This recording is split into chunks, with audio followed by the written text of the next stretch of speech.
but it's not been easy. Her constant maybe crying or discomfort, that some of them you won't even know what exactly is wrong, but she's just crying and trying to express herself, and the constant tummy ache and the constant disturbances that you get at night. But all along we've been able to manage it and handle it well.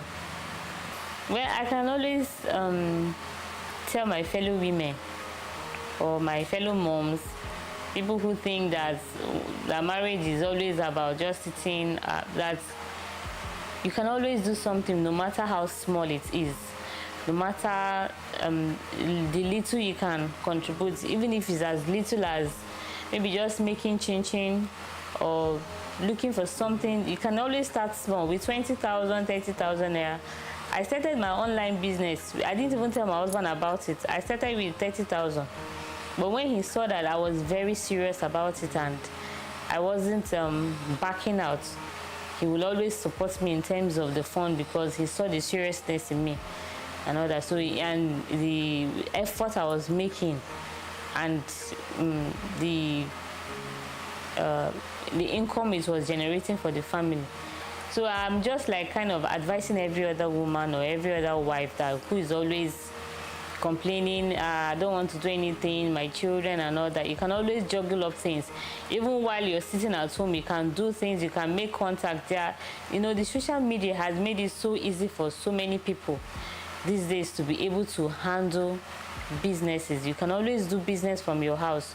All you need to do is maybe you go out once in a while. And going out once in a while, it's just as if maybe you're going to visit a friend. You time yourself, you go out at the right time, and then you come back at the right time. Exceptional mom, shape the future. Every mom's vision board should be to raise a godly child, a disciplined child, give them the best you can afford. You make them to be contented with life. You don't have to, or maybe because I have waited for so many years, then maybe make my children sports. You have to still teach them the principles of life. Make them understand that life is not a bed of roses, that there are sometimes things might be a little bit difficult, and there are sometimes you have to wait for some certain things. You don't have to make them believe that their life is just as easy as they seem.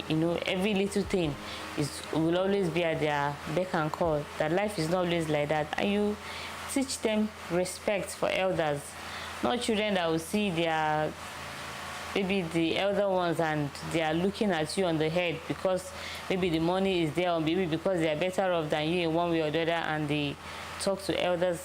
But you have to teach your children discipline. You have to make them to understand that it is always God first in everything that you do. And first of all, we have to understand that charity begins at home. So even from the time the child is born, they are looking up to us as parents. They do some things and they expect you to react over some certain actions that they take. So just like the Bible says that you have to apply the rod of correction. When we're talking about rod, if you see it, it's just like an irony. So that rod they are talking about is not like a thread. So it's a rod which is very hard. So you have to give them a proper training so that they don't become nuisance to the society. They don't end up being vagabonds or children that ought to be taken off the street, or they don't end up in juvenile centers or homes. So we have to first of all play our own part as parents, because we are complaining that the nation is not good. The governor, the president is not doing this, the governor is not doing that. But we as parents, what parts have we played? What impact have we created in the life of our children? What have we given them? What have we inculcated in them to make them a better person tomorrow? What can they look back to and say, oh, my mother taught me this, or my father taught me this, or I learned this from my parents. These are the good attributes of life, or these are the good attributes of life. Or do we just live our daily lives and expect that, okay, it's only the governor or the the president that is doing something wrong. Our children might be drailing. It is left for us to correct them with the rod of correction. Then if we, like as they say that when you beat a child with the right hand, you cuddle the child back with the left hand. So you have to show them that there's discipline in everything, and at the same time you still love them, so that they don't go out and they learn the wrong things from outsiders. You know, you as a parent, you will be happy and you have peace of mind. The society as a whole will be happy and will have peace of mind. At least the rate of crime will reduce, because if you train a child well, the child will know the difference between wrongs and rights, and he will be able to live it with the rest of his life. And then in the world as a whole will be a better place when we have good, home-trained, mannered children. We can support ourselves as women by not being on the part of a pity party person. You always believe that you're a woman, first of all, and a woman is capable of so many things, and a woman is strong, and a woman can succeed in whatever you set your mind to succeed, in anything you set your mind to do. Just believe it, and you don't believe or have it at the back of your mind that you are going to fail. But if you believe it, that you're meant for success, whatever you lay your hands upon, you fight for it and you succeed as a woman. It will help you to go a long way. So my message to trusting mothers, to just hang in there and trust God. It's not easy. I will tell you, it's not easy. I am a testimony. I've experienced it. You'll be mocked. You will be made jest of.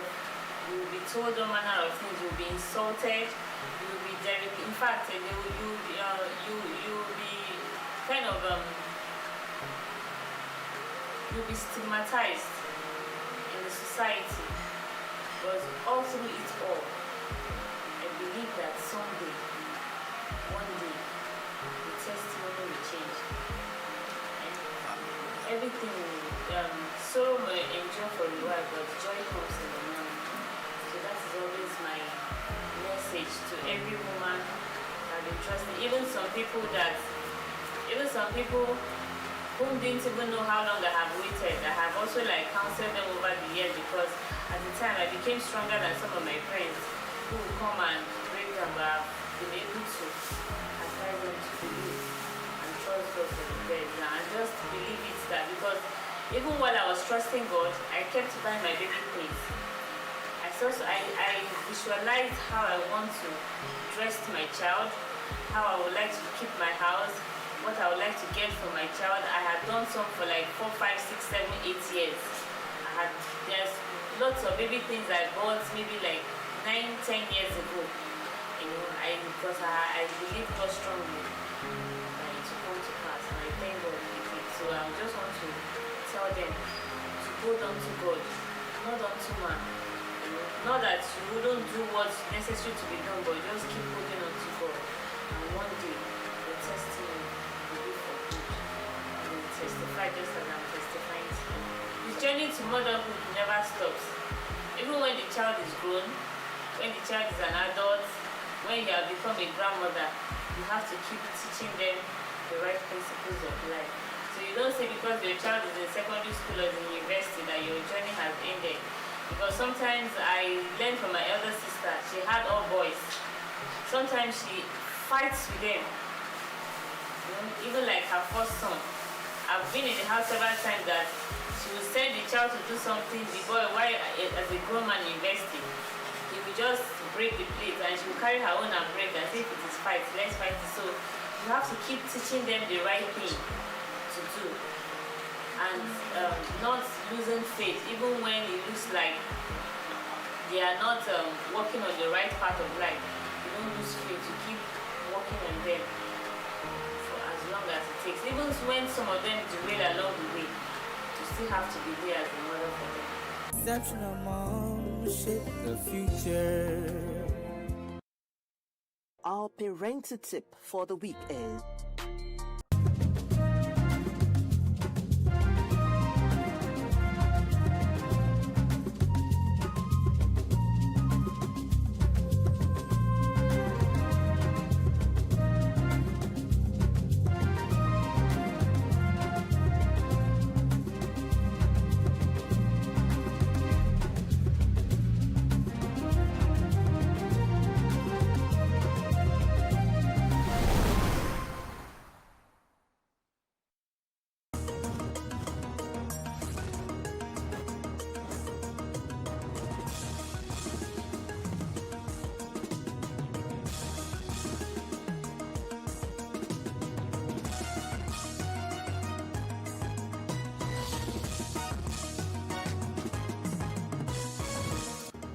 As the Nigerian government intensifies moves to curb terrorism, over 1,500 guards wrap up training in Kaduna and Kogi states.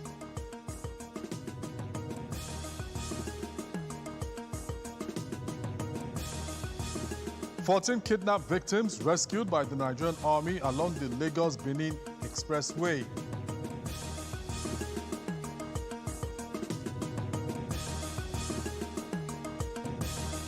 Mock governorship election holds in Osun State with INEC chairman assuring of hit-free exercise in 2 weeks' time.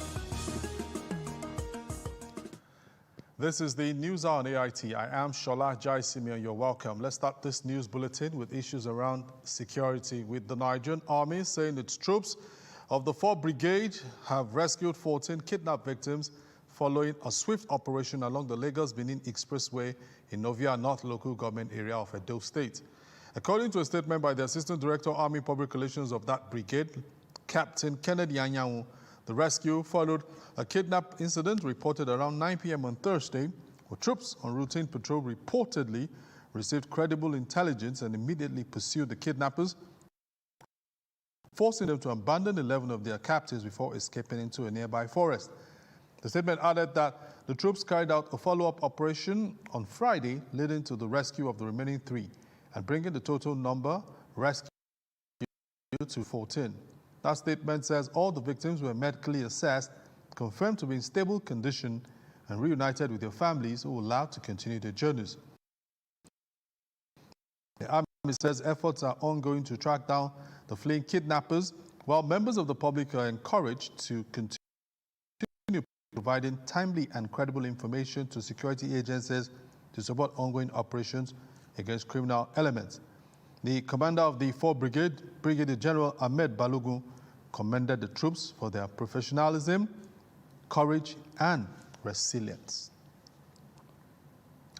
The Kogi State Police Command has commenced a comprehensive investigation surrounding the mysterious circumstances around the death of a Reverend Father Samuel Okpeyemi, whose lifeless body was discovered on Wednesday in Ajaokuta local government area of the state.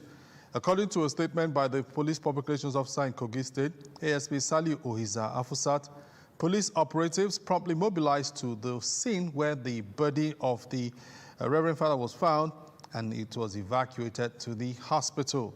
A doctor subsequently certified the victim dead.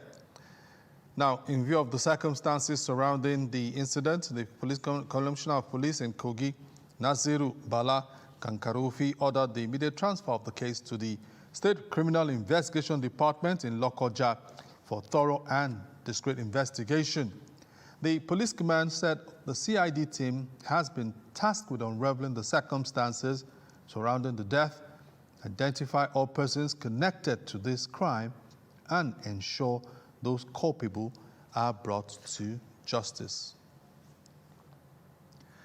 The departing Assistant Inspector General of Police, who was the former Commissioner of Police in Cross River State, has told officers and men of that command to ensure community-based policing flows and, of course, strengthen collaboration with residents to improve security. Our correspondent, Enemisit Ifyok, has more. Cross River State Police Command gathered at the command headquarters in Calabar as the outgoing Commissioner of Police AIG Rashid Afegboa addressed personnel ahead of his assumption of duty as Assistant Inspector General of Police in charge of Zone 6 headquarters. After serving for more than 1 year in Cross River State, AIG Afegboa reflected on his policing philosophy and the security experience in the state, describing policing as a community-based responsibility that depends on local knowledge, police trust, and cooperation from residents. If you want to police successfully, you have to get in people who know the terrain, who know the ground, who people can confide in, who know people. So it's a win-win for everybody.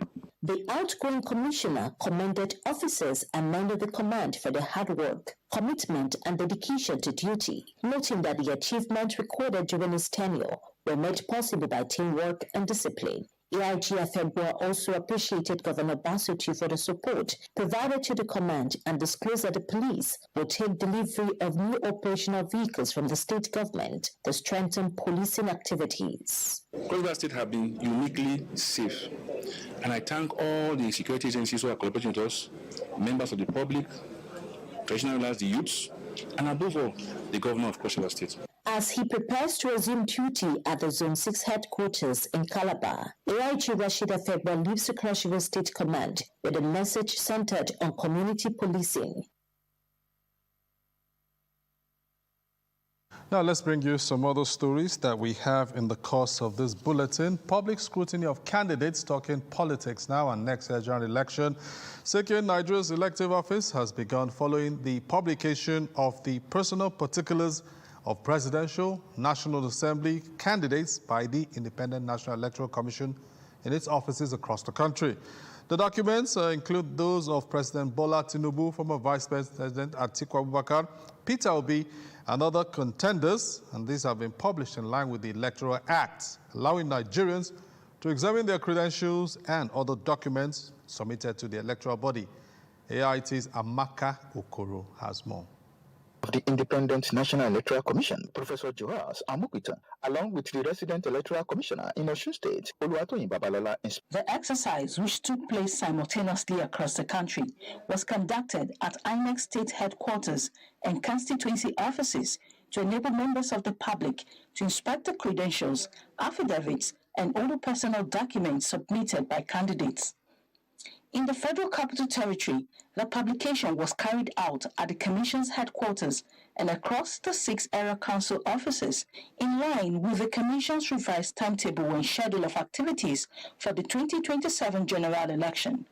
Speaking during the exercise, the Administrative Secretary of INEC in the FCT, Bimbo Oladunjoye, who represented the resident electoral commissioner, says the publication of candidates' particulars is a statutory obligation under Section 29(3) of the Electoral Act 2026. This exercise today is a requirement of the law in pursuant of Section 29, subsection 3 of the 2026 Electoral Act that mandates INEC to, within 21 days of receipt of the personal particulars of candidates contesting for an election, to cause such particulars to be published, at the constituencies.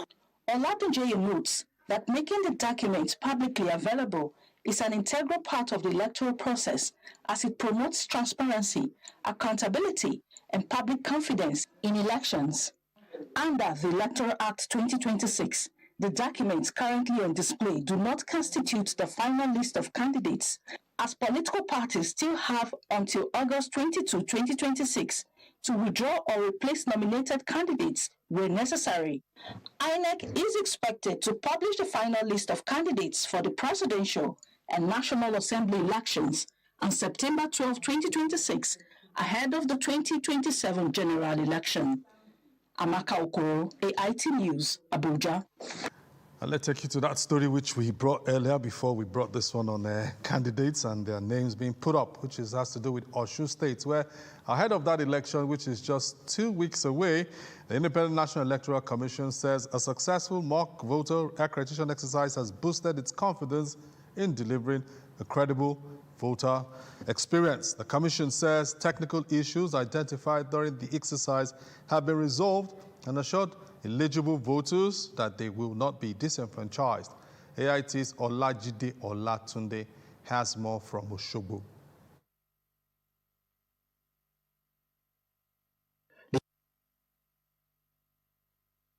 The chairman of the Independent National Electoral Commission, Professor Joas Amukwita, along with the resident electoral commissioner in Osun State, Oluwatoyin Babalola, inspected some polling units in Osogbo, Obokun, and Egbedore local government areas where the mock voters accreditation exercise was conducted.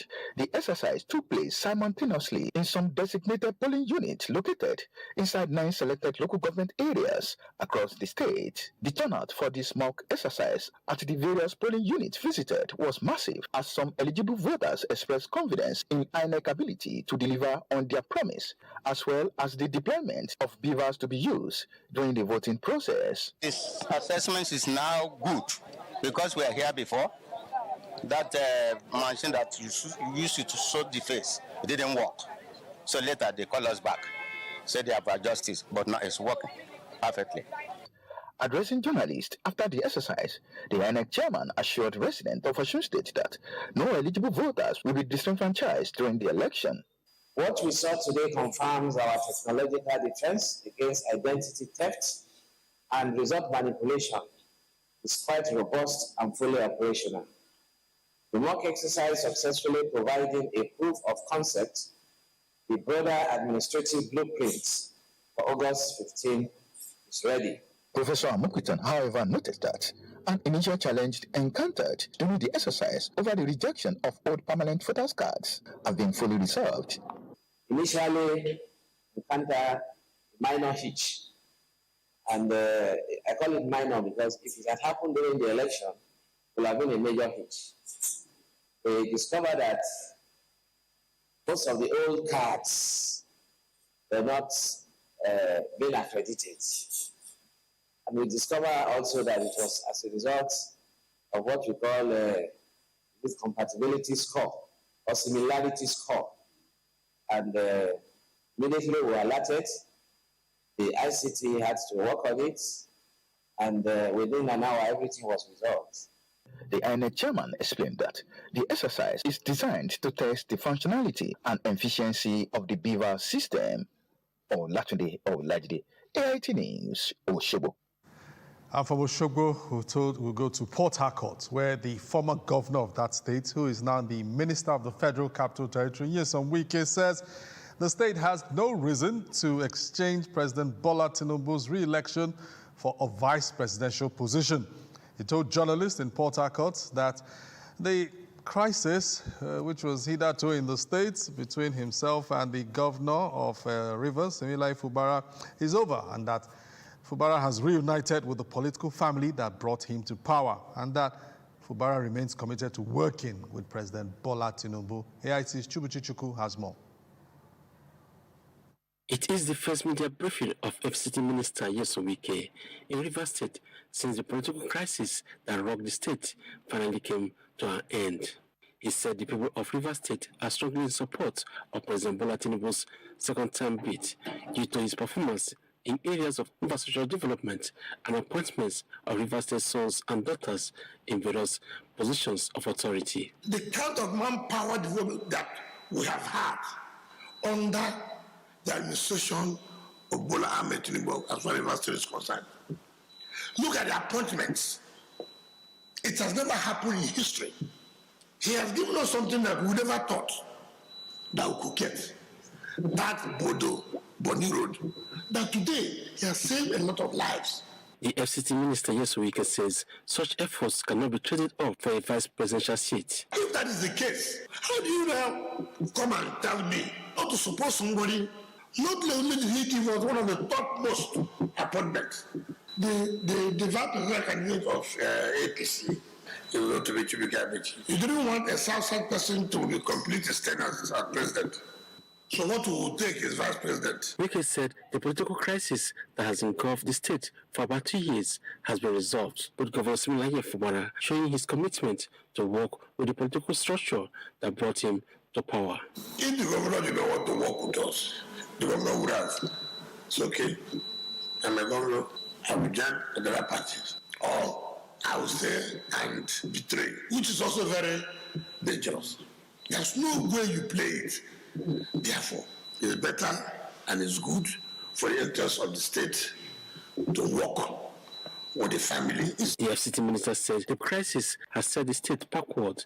He expressed optimism that the next few months will surely witness most socioeconomic developments. Now the governor's mind is at rest. He can concentrate and do his work. Even if the 6 months he has, he can make changes, he can make impact. Wike appealed to Rivers people to remain calm, support President Bola Tinubu's administration and Rivers State Governor Emilai Fubara. Chubuchi Chukwu, AIT News, Port Harcourt. Port Harcourt to Enugu, where the state rolled out a hero's welcome for the immediate past Chief of the Naval Staff, Vice Admiral Emmanuel Ogala, as Peter Mba, the governor of the state, praised the former naval chief's legacy of service, discipline, and commitment. The governor said investing in children remains one of the highest forms of public service, reaffirming his administration's commitment to human and capital development. Our correspondent, Kelechi Ekeledo, reports. After years of guiding Nigeria's waters as the nation's 52nd indigenous chief of the naval staff, retired Vice Admiral Emmanuel Ikechukwu Ogala returned home, not in the uniform this time, but to a hero's welcome. The reception brought together government officials, traditional rulers, military officers, family and friends to celebrate a man many described as one of Enugu's finest ambassadors. The entire purpose was trying to set the high standard in the way.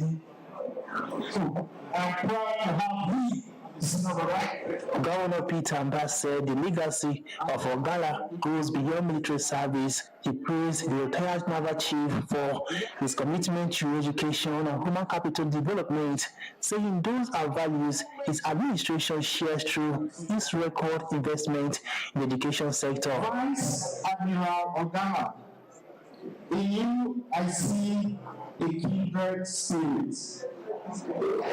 Just as in Enugu, we understand that security alone is not enough.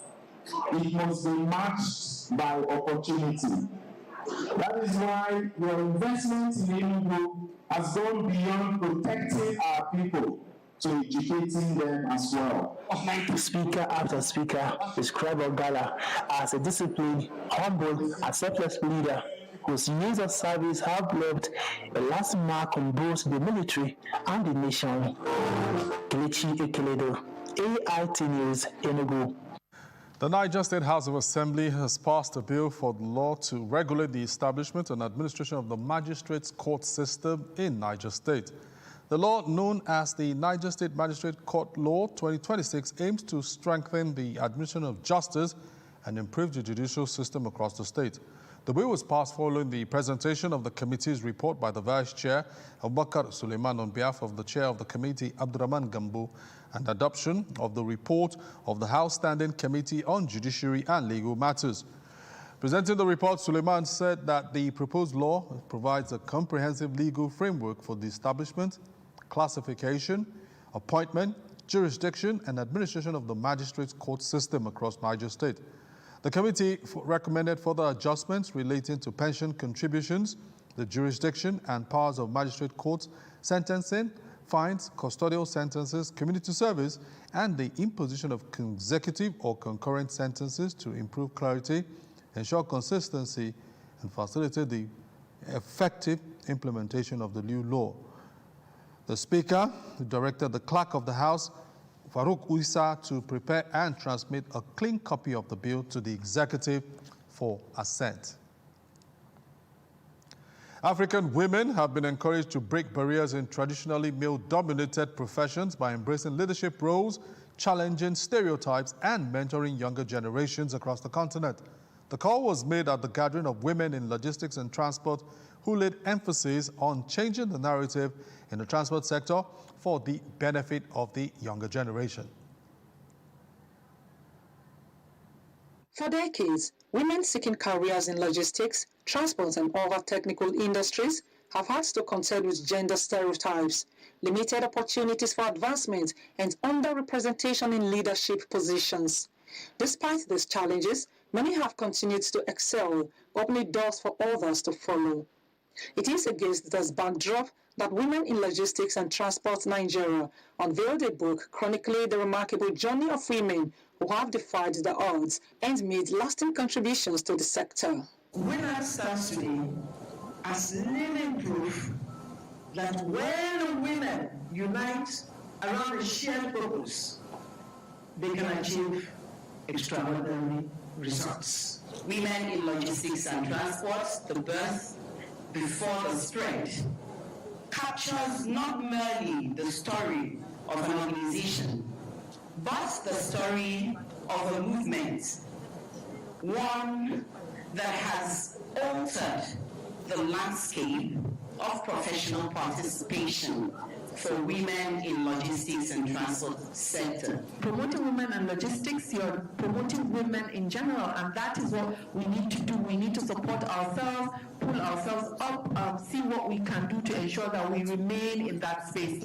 This means ensuring that women, particularly in modern co-working environments, are seen, heard, recognized, and credited for their brilliance, competence, and contribution. The birth before the spread is something that would be very, very impactful to a lot of women and show you the ropes in terms of setting up your businesses, whether small-scale businesses or growing into a conglomerate. Speakers at the event described the publication as more than a collection of personal experiences, saying it serves as a historical record of women's growing contributions to economic growth, national development, and institutional leadership. It is a movement encouraging the younger people to show,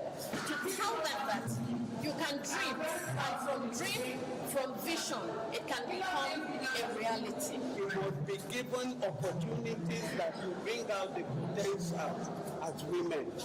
And when with this group now, we can assess such opportunities. They also stressed the importance of mentorship, collaboration, and deliberate policies that will create equal opportunities for women, urging the next generation to pursue careers in sectors once considered exclusive to men, while striving for excellence and impacts.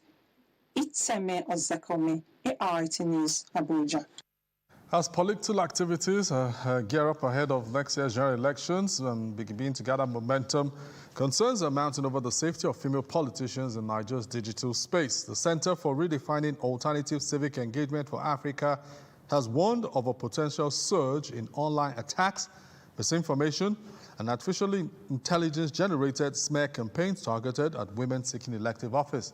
The conveners revealed that its tracker has identified over 20,000 verified cases of online abuse across Africa within just 3 months of deployment, with Nigeria accounting for the highest number. Women have been exposed, particularly women who are politically conscious, women who vie election. During this period, there are various forms of attack against them, and online has become a very safe space for these perpetrators of these forms of violence. We want to see a space where women from all walks of life, students, women who are public office holders, aspiring politicians are able to live and thrive online without fear of harassment and abuse. To the organization, such attacks often shift focus away from competence and policy ideas to personal and gender-based narratives. Now to Lagos, where unsafe handling of hazardous chemicals has continued to pose serious risks to public health and the environment in Nigeria's former capital. Following a series of chemical spill incidents, the state government is asking chemical handlers to comply strictly with safety regulations on the storage, use, and disposal of hazardous substances to prevent toxic releases and environmental degradation. AIT's Oshomowa Daniels reports. In May 2026, the Lagos State Environmental Protection Agency, LASEPA, and state energy officials uncovered dangerous concentration of toxic chemical waste exceeding safety limits within the Ikeja Industrial Corridor. There have been many of such instances where toxic chemical releases happened in the state and affected public health and the environment, necessitating the need for regular training of chemical handlers like is being done here. We regulate them as per their handling of chemicals and the appropriateness or appropriate use, storage, and the way it should be distributed in Lagos. Now, we think that continuous engagement and safety, continuous safety on training will help us curtail the potential hazards that can come out of it. We see a lot of people at Japan selling chemicals. A lot of people are selling chemicals. We don't know about it. But because Your friend, who is Mr. V, is selling chemicals. In the process of when he started building houses across Lagos, he said, let me go into that business too. You burn yourself. You need to learn. Do your tutelage with people that have been doing it before you go into it. Strictly adhere to NASEPA's rule and regulations on chemical storage, transportation, usage, and waste disposal. Compliance is not just about avoiding penalties. It is about protecting lives, protecting our environment, and protecting the future of Lagos State. So I am expecting to learn more so that when I get to work, I can gather my colleagues and talk to them about what I want to do. The training had as a theme strengthening chemical safety in Lagos State, from risk management to self-regulatory compliance. Oshuomowa Daniels, AIT News, Lagos. The Delta State government is set to host the 2026 Economic and Investment Summit in the state capital, Asaba, bringing together government officials, business leaders, development partners, and investors to explore new opportunities for economic growth. With the theme Harnessing Our Strengths, Unlocking Our Potentials, the summit is aimed at positioning Delta State as a leading investor destination by showcasing opportunities in agriculture, energy, the digital economy, tourism, manufacturing, and infrastructure.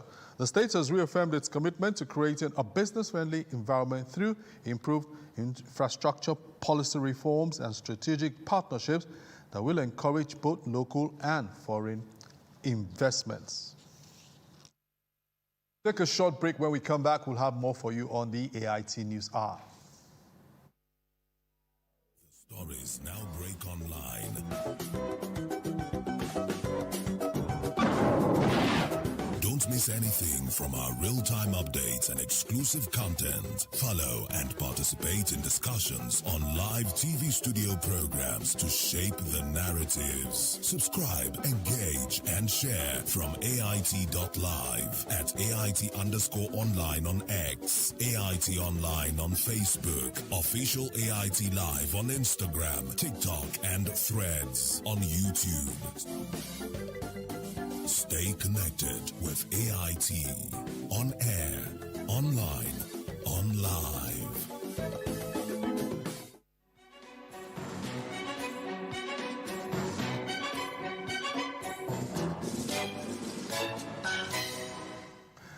Yes, some business news now. The deadline for insurance companies to meet the new capital requirements has come to an end, with the industry now awaiting the National Insurance Commission's assessment of operators' compliance.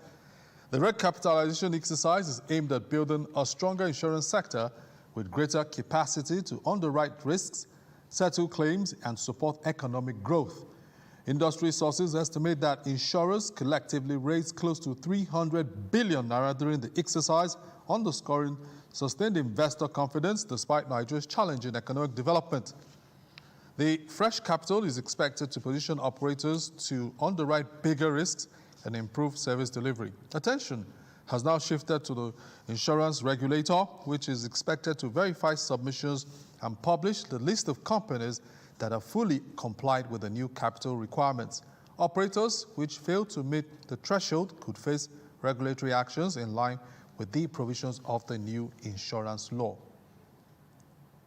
And what was the performance of the stock market like in the week that just ended on Friday? We have this report where it closed on a bearish note as investors traded more than 5 billion shares worth over 400 billion naira on the floor of the Nigerian exchange. Despite the higher trading activity compared to the previous week, the benchmark NGX All-Share Index and market capitalization both declined, reflecting sustained profit-taking across major stocks. Released by the exchange shows that total turnover rose to 5.119 billion shares, valued at 404.762 billion naira in 285,233 deals, up from 4.433 billion shares worth 306.143 billion naira recorded in the previous week. Financial service sector remains the dominant driver of market activity, accounting for more than 3/4 of total traded volume. Investor activities was largely concentrated in the financial service industry, which recorded 3.918 billion shares, valued at 271.428 billion naira. The service industry followed, while the consumer goods sector ranked third in trading activity. The week's most actively traded stocks were First Bank Holding Company plc, AVA Capital plc, and Access Holding plc.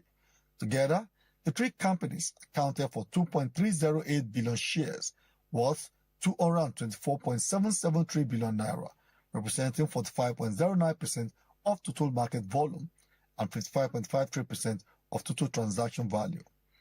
Despite the increase in market turnover, the NGX All-Share Index fell by 0.84% to close the week at 245,283.68 points, while market capitalization declined by 0.79% to 158.326 trillion naira. The performance reflects continued weakness in broader market as investors locked in gain. Sectoral performance was broadly negative, with most indices ending the week lower. However, NGX Premium Index, NGX Insurance Index, and NGX Sovereign Bond Index bucked the trend, posting gains of 0.02%, 1.72%, and 0.27% respectively. Market breadth also weakened during the week, with only 33 equities recording price appreciation, down from 57 in the previous week, while 56 stocks declined, compared with 38 recorded earlier. Meanwhile, 58 equities closed unchanged, indicating cautious investor sentiment amid mixed market fundamentals. Landry Babalola, AIT News, Abuja. And that's it on business. Let's bring other news now. The federal government is planning a gradual phase-out of electricity subsidy payments in 2027. The Minister of Power, Joseph Tegbe, who briefed journalists in Lagos, also said the President, Bola Tinubu's agenda, particularly in the power sector, is on the right trajectory, following key initiatives introduced to improve the lives of Nigerians, with no immediate plans to increase electricity tariffs. Obi Naume has more. This interactive session, according to the Minister of Power, Joseph Tegbe, where he sought the cooperation of the media, marks the dawn of a new era to reset the power sector for good. Our priority is service improvement, universal metering, ensuring Nigerians only pay for the electricity that they actually consume. Ladies and gentlemen, we will continue, federal government will continue to examine additional mechanisms to ensure we protect the vulnerable consumers. There are Nigerians that can't afford to adequately pay for power. These are the vulnerable group. We will protect them. He commended President Bola Tinubu's initiative to reform the power sector by initiating metering for electricity consumers across the country, rather than the costly estimated billing system used in the past, which had eroded consumers' confidence on the authorities. I can view centralization as a threat. Please, this administration has embraced it as an opportunity for us to unleash innovation, competition, and investment across the federation. We're also confronting one of the greatest impediments to market sustainability. That's a creeping liquidity crisis that's accumulated over many years. In line with this, we are now advancing the power sector bond initiative to resolve the enormous legacy obligations that we have. The minister, however, explained that the enactment of the Power Act 2023 changed the landscape as it allowed state governors and other nationals to embrace innovation, competition, and investment opportunities in the power sector. The federal government's recent recruitment drive, where 5,000 young Nigerians were trained on metering, is what Tegbe says would reduce unemployment rate, as upon completion of their training programs will be absorbed by the discourse. The comprehensive technical audit of the transmission segment initiated by President Bola Tinubu, he stressed, would also help sustain power supply, as the nation targets 40% of its total power requirements to come from the renewable energy by the year 2060. Obiunume, AIT News, Lagos. Now, a crackdown on illegal pharmaceutical practices in Ogun State has led to the closure of 383 medicine outlets by the Pharmacy Council of Nigeria. The regulatory body says the enforcement operation uncovered widespread violations and has warned Nigerians against patronizing unlicensed pharmacies and patent medicine stores. AIT's Neri Maraisa reports from Abeokuta, the Ogun State capital. The Pharmacy Council of Nigeria disclosed that Ogun State is the last state to be covered by nationwide enforcement exercise aimed at sanitizing the operations of pharmaceutical premises and patent medicine vendors. It must be moved into the pharmacist office and should be under lock and key. Now, if we come back again and we find this political vote here, we will seal the whole place. When we say compliance, we are not begging you, we are telling you to do it. The National Enforcement Team carried out inspections across 11 local government areas of Ogun State. A total of 738 pharmacy premises and patent medicine stores were visited, out of which 383 were sealed for various offences, including operating without registration, engaging in illegal pharmaceutical practice, and failing to meet regulatory standards. The council disclosed that 173 of the sealed premises were operating illegally. Also do this work to ensure that those who are in business of either wholesaling, retailing, distribution or importation of drugs, do the right thing and abide by all the rules and regulations. The Pharmacy Council advised Nigerians to obtain their medicines only from registered pharmacies and licensed patent medicine stores, warning that patronizing unlicensed outlets poses serious health risks. We are just coming from Cross River States. We were also in Kaduna. We were in Nasarawa. We were in Plateau. We go from state to state to ensure that pharmaceutical standards are followed. The council assured residents that surveillance and enforcement activities will be intensified, particularly in rural communities, to curb unprofessional practices and ensure that only qualified and licensed operators handle medicines and other pharmaceutical products. Niyi Narayisa, AIT News, Abeokuta. Thank you so much for watching. I am Shola Jaisimi. To have a lovely Sunday.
My name is Asha Sampet. Welcome to this new edition of your weekly magazine featuring Africa on the move through smart innovations and initiatives that work.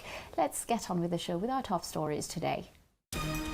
2 African women from the diaspora of Cameroonian and Congolese origin want to revolutionize the export market for agricultural products from the continent thanks to new technologies, and they also want to find new ways to make a social impact. Katia Kuseke and Noela Ligon, co-founders of the startup Fresh Africa, are our guests this week. Today we allow French consumers to have access to products from sub-Saharan Africa, which are consumed in the same way as they can be consumed locally.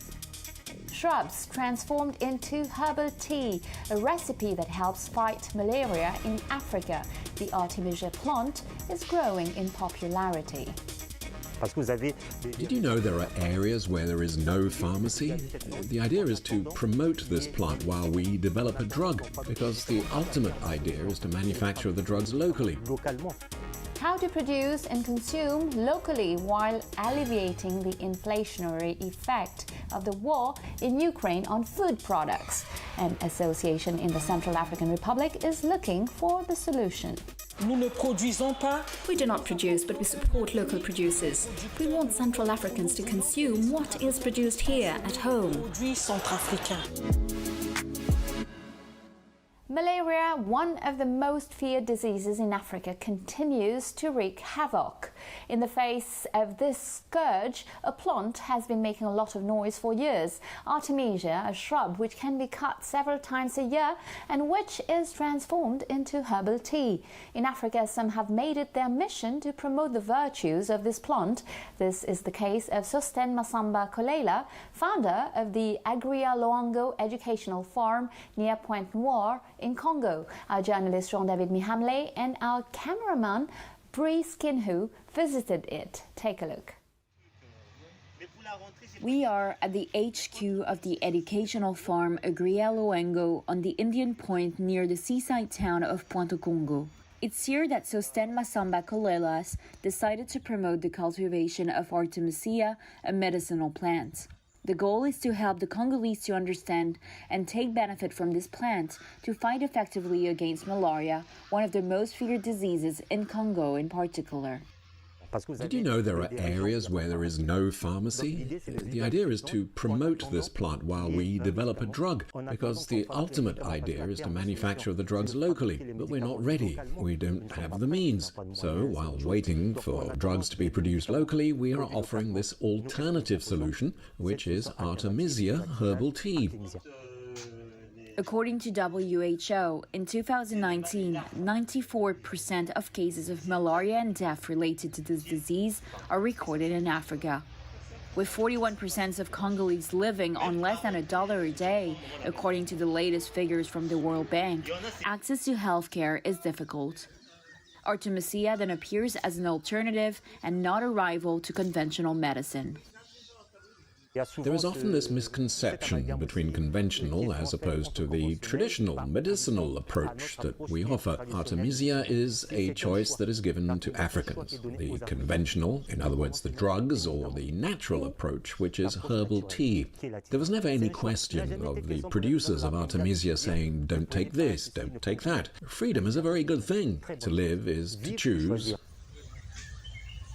To carry out his project, Sosten Masamba built the Loango Educational Farm on 6 hectares. Representative of the House of Artemisia in Congo, he also aims to transmit to young people the benefit of working the land and the benefits of organic farming. Here we are at the Agria Loango Educational Farm. At the same time, the HQ of the company Artemisia Congo. There are several activities here. We have Artemisia, where we organize both training about Artemisia, its cultivation and production.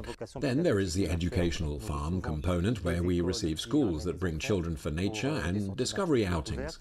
Also parents who bring their children as well, and adults who wish to learn about gardening tips. We also organize training in agroecology, in particular composting. So basically, this is what we do.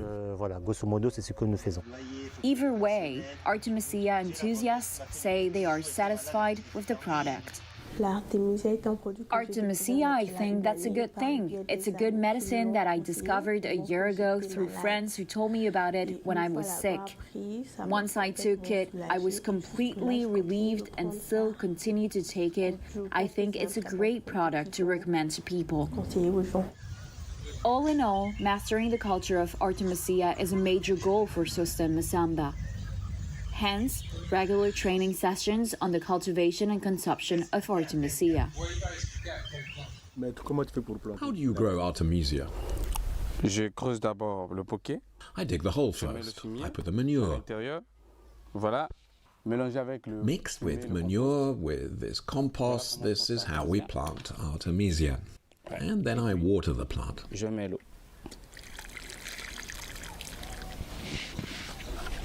The Artemisia looks like this, in a packet that contains 40 grams of herbal tea, dried Artemisia leaves. The dosage is indicated on the back, how to prepare herbal tea.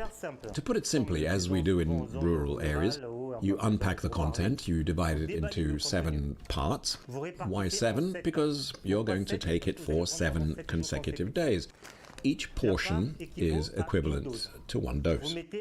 You put in an infusion, a litre of boiling water at 100 degrees with large bubbles. You remove from the heat, you take the potion, you infuse, you cover, you wait at least 15 minutes. You filter, and the litre is to drink during the day. So Sen Masamba, who proudly claims the status of peasant, continues to cultivate his garden, proud to have turned his passion for agriculture into a profession.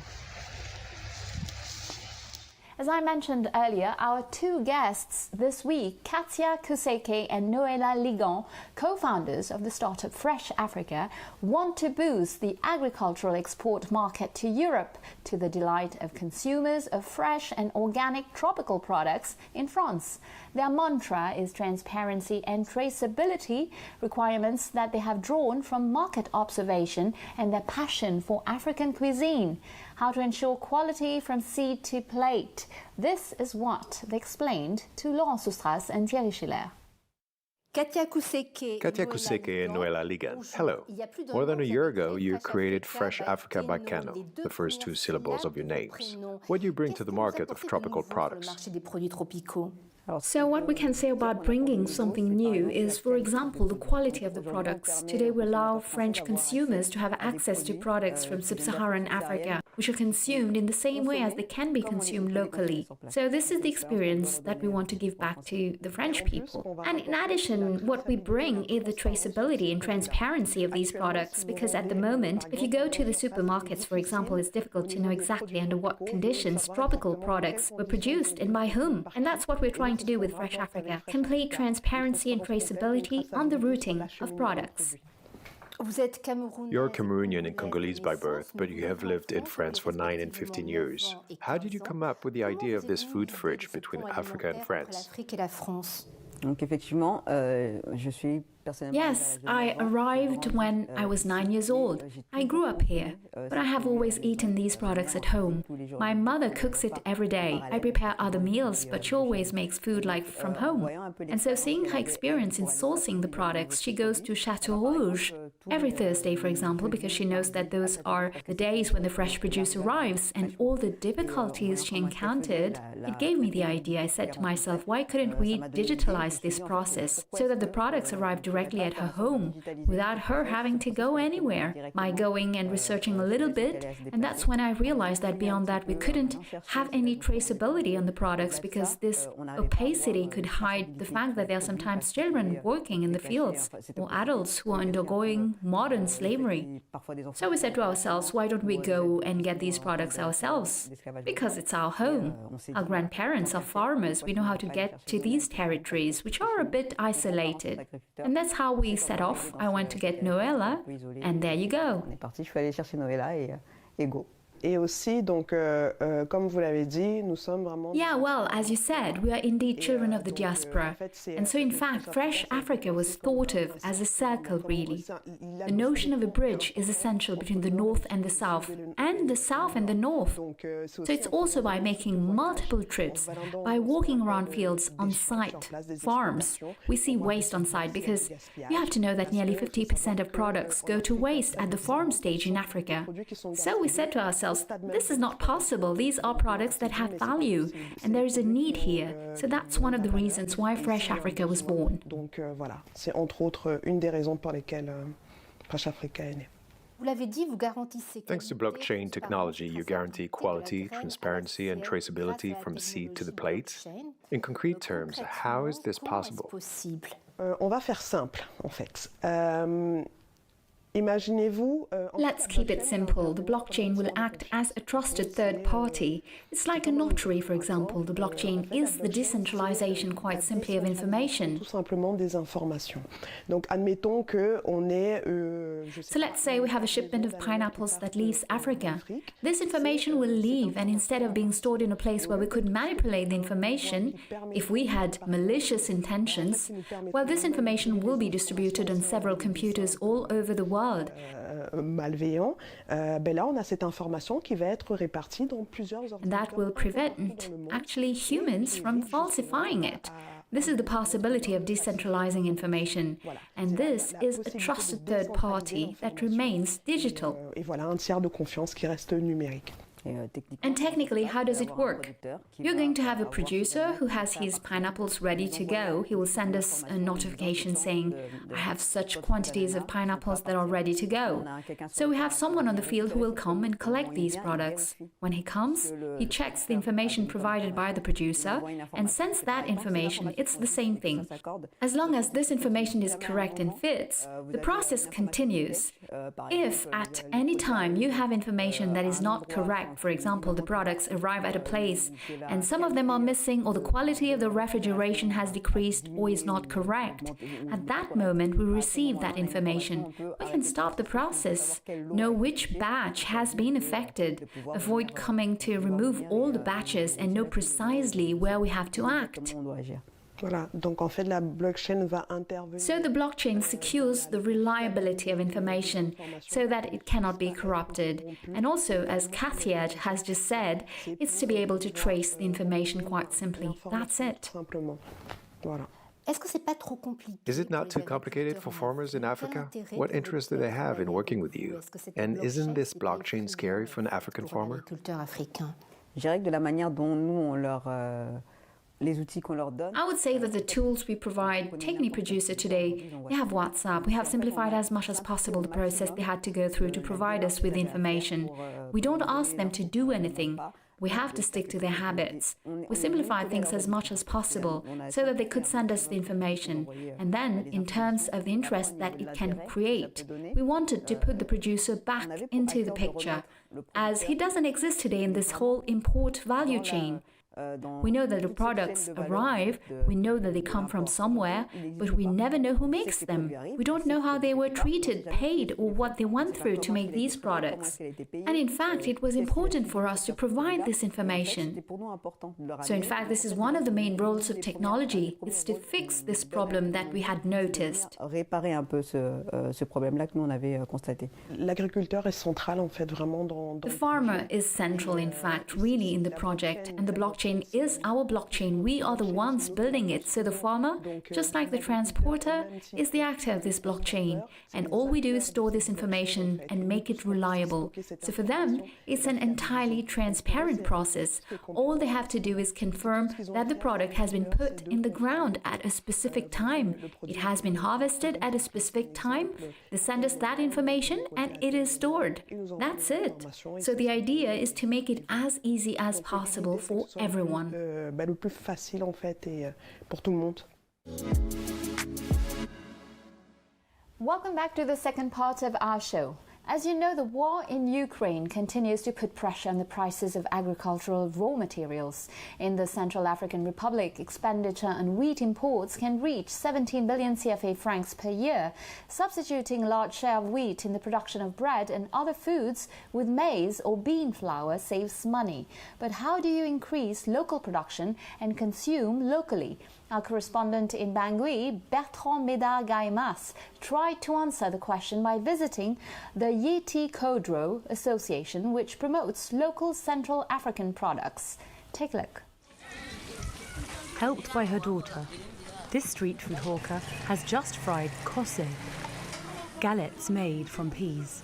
It's a local product fancied by Central Africans of all ages. These kose are made with peas that we buy on the market.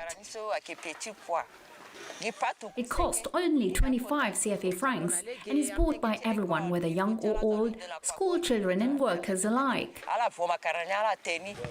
Consistent and filling, kose serves as a morning sub-base. It's very popular among both national and expatriate consumers. Although peas are not grown in the Central African Republic, beans are widely available in the country. It is found on the menu of many households and in school canteens in the Central African Republic. Let's turn on the fire to prepare the rice and beans. Soon the students will finish school and they'll be hungry. golden, and a delectable smell rising from the koses. They are appreciated for the energy they provide and are as irresistible to school children as it is to the passers-by, whether on foot or by car. The first thing that attracts you is their delectable smell when you pass by. Secondly, they're nutritious and cheap. Just 2 or 3 of them with a drink, it's yummy and filling. It gives you all the strength you need to get through the day.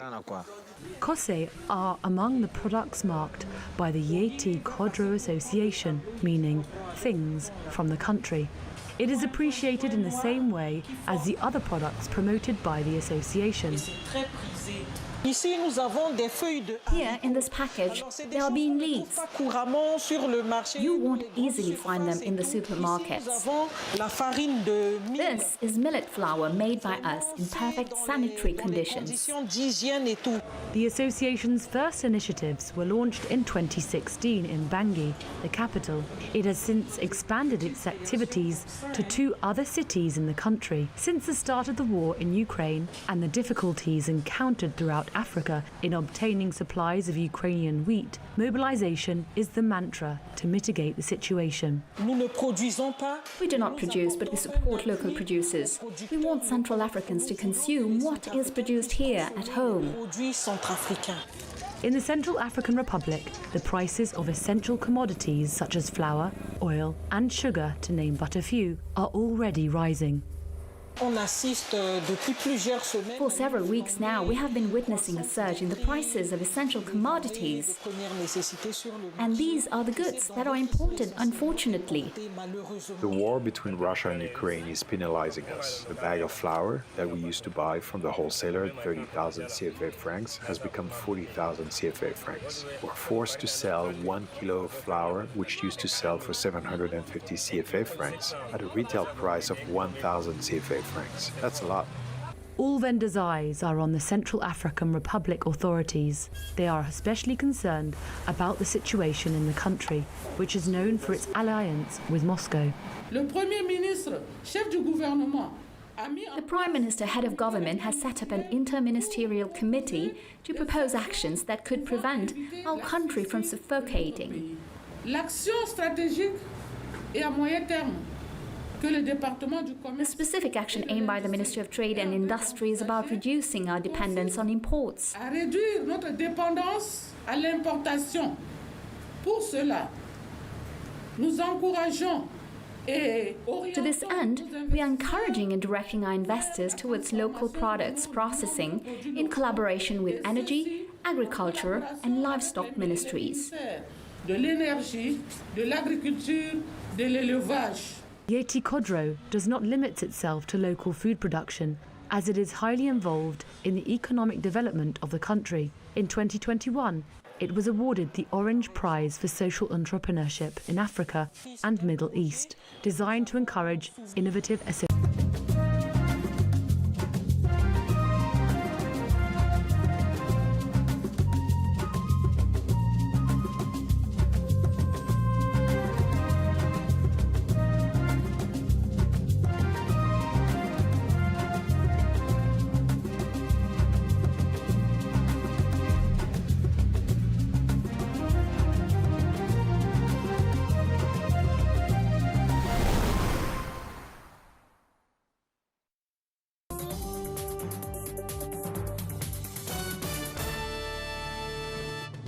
This week on Healthy Living, we look at uterine fibroids, a reproductive health concern many women experience silently.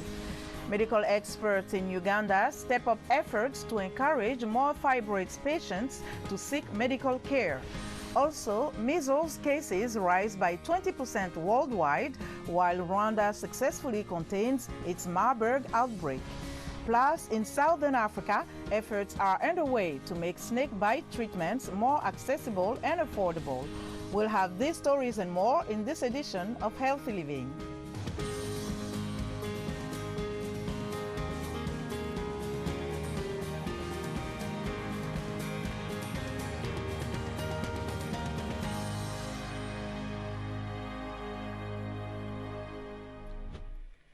Hello, I'm Linor Moudou. Welcome to another episode of Healthy Living. Uterine fibroids, also called leiomyomas, are common growth in the uterus. They vary in number and size and are non-cancerous. Many women who have uterine fibroids don't have any symptoms. Those who do may experience heavy menstrual bleeding, pain in the stomach or lower back, and constipation. The disease can cause infertility. According to the U.S. National Institute of Health, NIH, fibroids are a global burden impacting 80% of women of childbearing age. However, they are more prevalent among Black women, including in Africa. In Uganda, government data reveal that 4 in 10 women in the East African country suffer from uterine fibroids. Despite the availability of non-invasive options to treat the condition, many women still hesitate to seek treatment. Uterine fibroids is a condition common in women by the onset of menopause, where benign tumors grow in the uterus, causing symptoms such as abdominal pain, frequent urination, and heavy menstrual bleeding. According to studies, uterine fibroids are said to be a major source of morbidity, especially in Black women of reproductive age, including in Uganda. Dr. Aitlive Susan is an obstetrician and gynecologist at the Mulago Specialized Women and Neonatal Hospital in Kampala. She says as the fibroids grow, they can cause excessive bleeding, pain and discomfort, and yet many women delay seeking medical attention. Some of these women may come in with frequent micturition or frequent passing of urine because the growths are pressing onto the bladder. Some may actually also get constipation because of the pressure on the rectum. Then we see some women coming in with infertility, failure to conceive. 38-year-old Jaliat Namwaya experienced similar symptoms when she was 25 years old. She tried herbal medicine, but that did not ease the condition or bring relief. Namwaya then decided to seek treatment in a hospital. When I walked to the hospital, actually it is what they saw the blocked tubes and then some fibroids there. They gave me some medicine for the fibroid specifically. Jaliat says following doctor's advice, she underwent surgery, followed by hormonal injections for up to 6 months. That stopped the bleeding for some time, but by early 2023, the pain and bleeding came back, throwing her into panic. What could this be? Why is the pain coming back and it is much? Why am I not getting pregnant? You know, when you're not getting pregnant, our African society, you are condemned like nothing, starting from your husband, who would like to stay with someone who cannot get pregnant too. Actually, some people say that this woman is cursed. Dr. Aitlive points out that although minimally invasive treatments are available to treat some uterine fibroids, most women fear surgery and avoid coming to a hospital. Not every fibroid has to be removed surgically. There are some that we can actually observe. If they're not giving you a problem, they can, you can live with them. Dr. Aitlive says alternate treatments are available, including high-frequency ultrasound to dissolve the fibroids and uterine artery embolization to block blood vessels to the uterus. Professor Anne Beatrice Kihara is president of the International Federation of Gynecology and Obstetrics in Africa. She says while women need to get frequently screened, governments need to do more to make hospital care accessible and affordable. Fibroids, you have to first ask pertinent questions like, does she want her fertility retained? Or has she finished her reproduction? And if she's having very severe bleeding, what would be the priority management? Would we have to remove the uterus? Would we have to remove the growths? Would we have to use some family planning methods that can even check the amount of bleeding an individual is experiencing? So all this falls back then. What does the insurance cover? And how much of out-of-pocket does then a woman need to actually provide? Experts say because of the high financial cost associated with treating uterine fibroids and the societal pressure to give birth, Jaliat and many other Ugandan women continue to suffer from uterine fibroids. Halima Athmani, VOA Africa, Kampala, Uganda. What do you know about fibroids, and what do you think can be done to better help women who suffer from fibroids in Africa? Here are some reactions from Nigeria.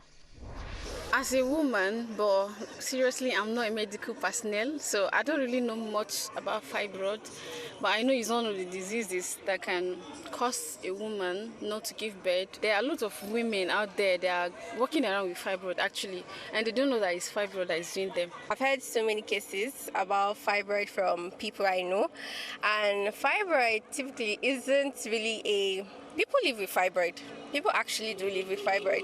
It isn't a big problem because it really doesn't show any symptoms or causes any severe issue to women, but then there are some that do experience a lot of pain. In some countries or in some states, you see some women with like big stomach, or they come to the hospital complaining about pregnancy for about a year plus, thinking it's a whole pregnancy they're going on with, but then they find out that it's fibroid that big. I think fibroid is a bacteria or disease that stops women from giving birth or womb infection. So I think they should organize free surgery, and also married men should help their wives and support them. The little I know about fibroid is it's a growth that comes out of a lady's womb, which may sometimes result to as a lady not getting pregnant. No, seriously, I don't think there is, because most ladies don't know what's wrong with them.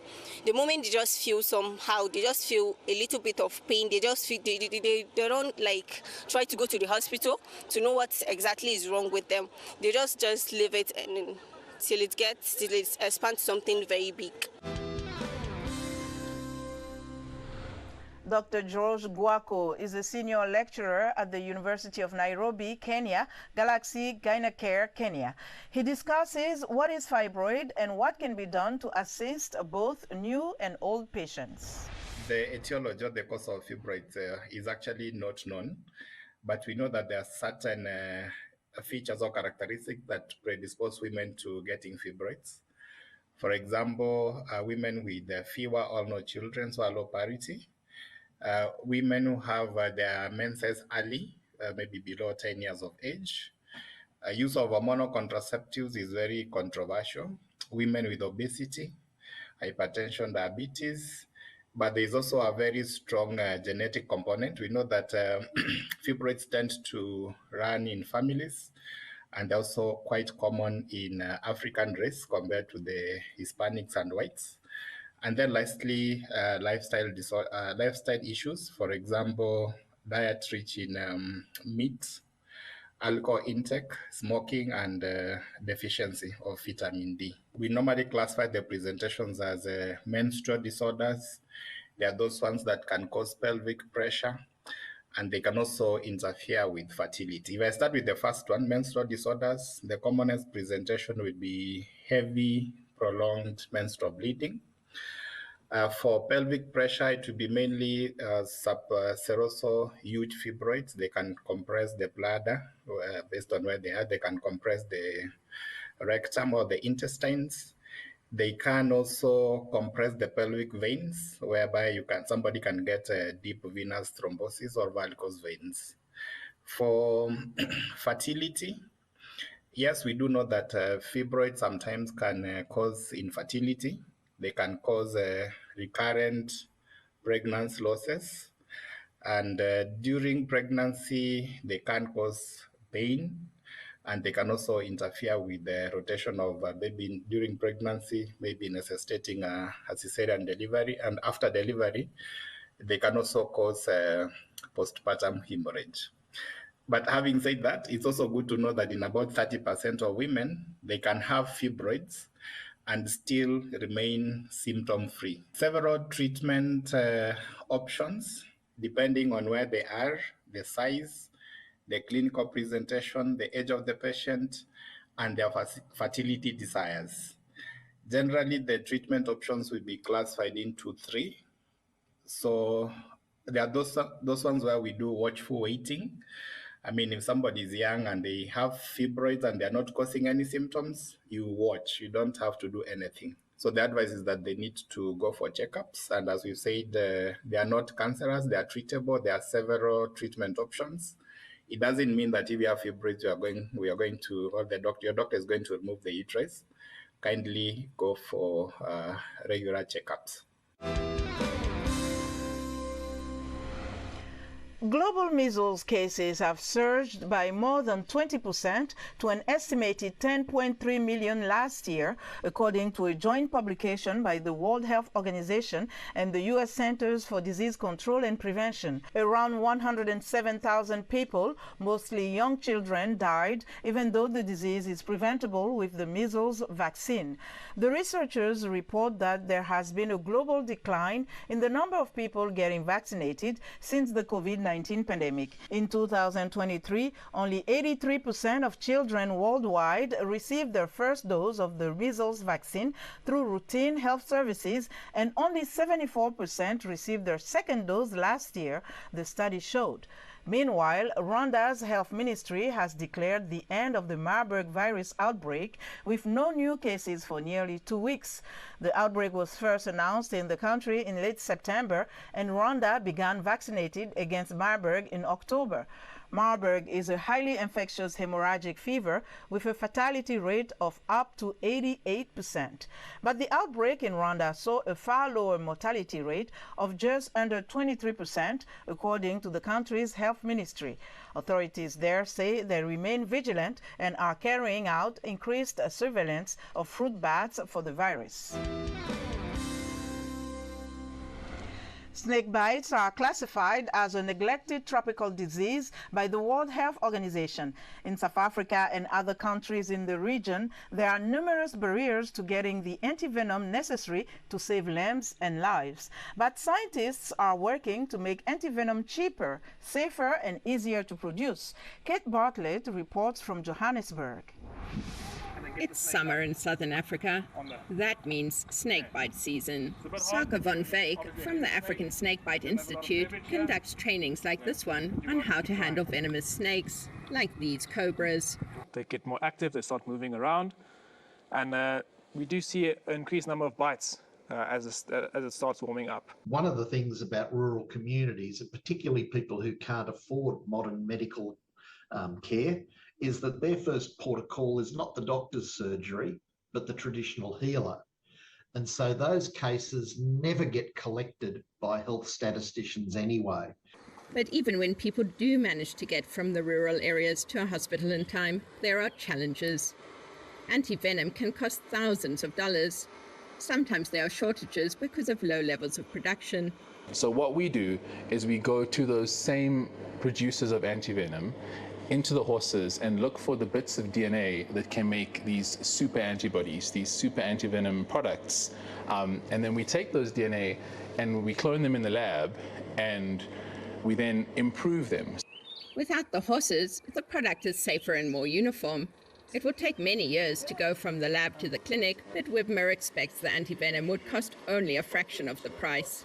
Kate Bartlett, VOA News, Johannesburg, South Africa. Thanks for watching Healthy Living. For the latest news and coverage, stay connected to Voice of America at voanews.com. You can follow me on X at @LinochMudu.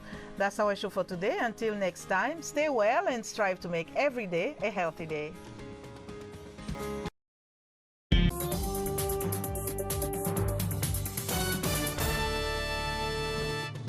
This week on Healthy Living, October is Breast Cancer Awareness Month, and we are shining a light on efforts to lower the incidence of the disease in Africa. Ghana breaks ground on the first comprehensive cancer center in the country.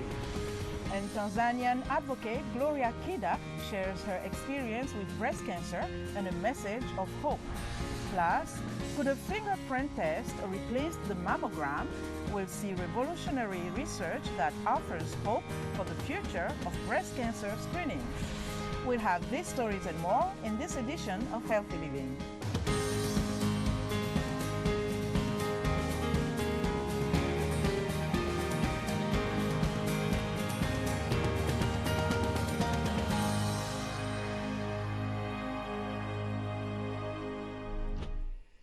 Hello, I'm Linoch Mudu. Thank you for joining us for another edition of Healthy Living.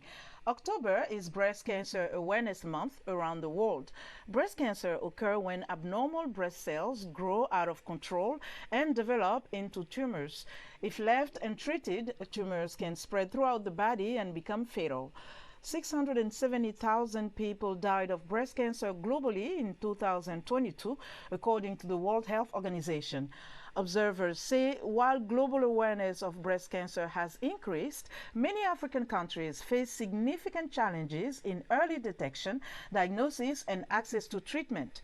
In a historic move to address Africa's growing cancer burden, Breast Care International has begun construction of a $100 million comprehensive cancer unit in Kumasi, Ghana.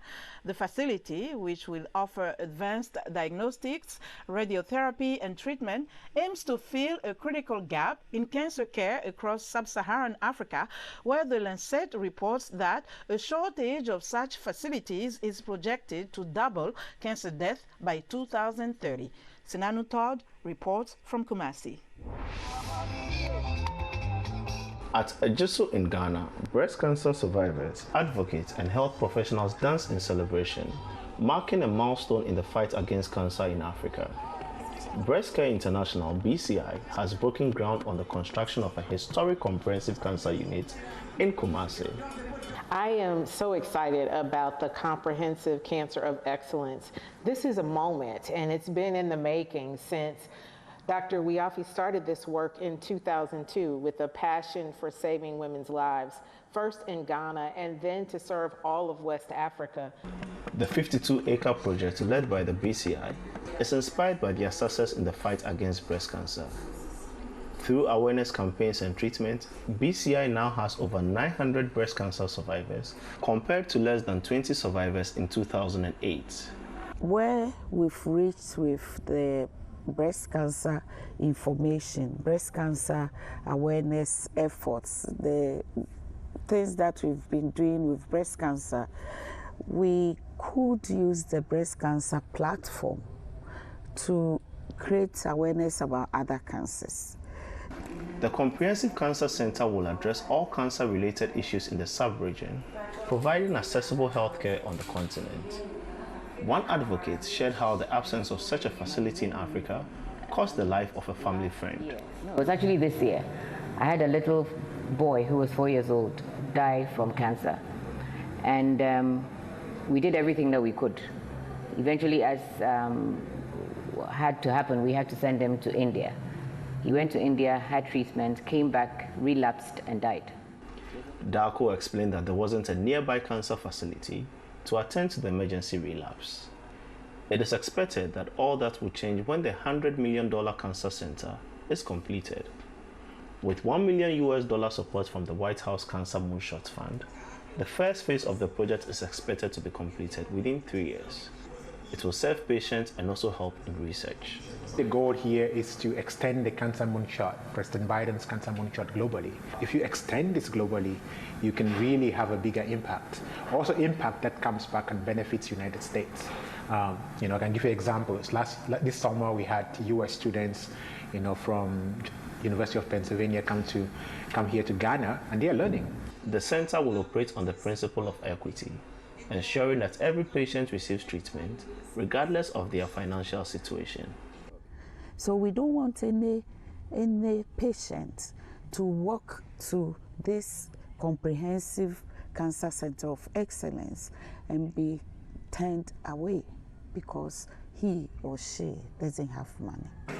Operating through public and private funding, the center will provide advanced diagnostics, radiotherapy, and personalized care.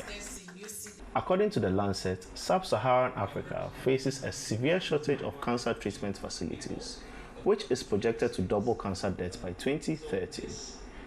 This new unit aims to bridge the gap, improving access to care and reducing the cancer burden across Africa.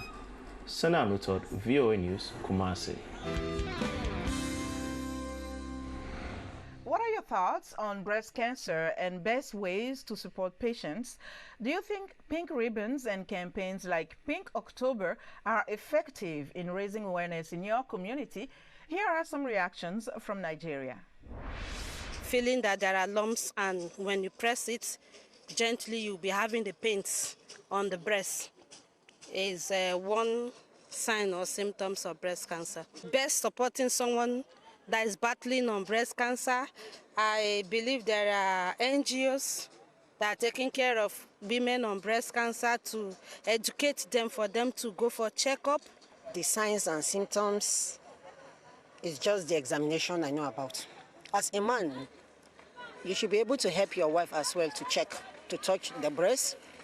And once they notice you have it, it's just to take you to the hospital. Actually, I don't know much, but I know that when we were in secondary school, there was this counseling. They used to counsel us that when a girl is bringing out a breast, she should be touching from the top of the breast if there is some lump. That's one of the signs.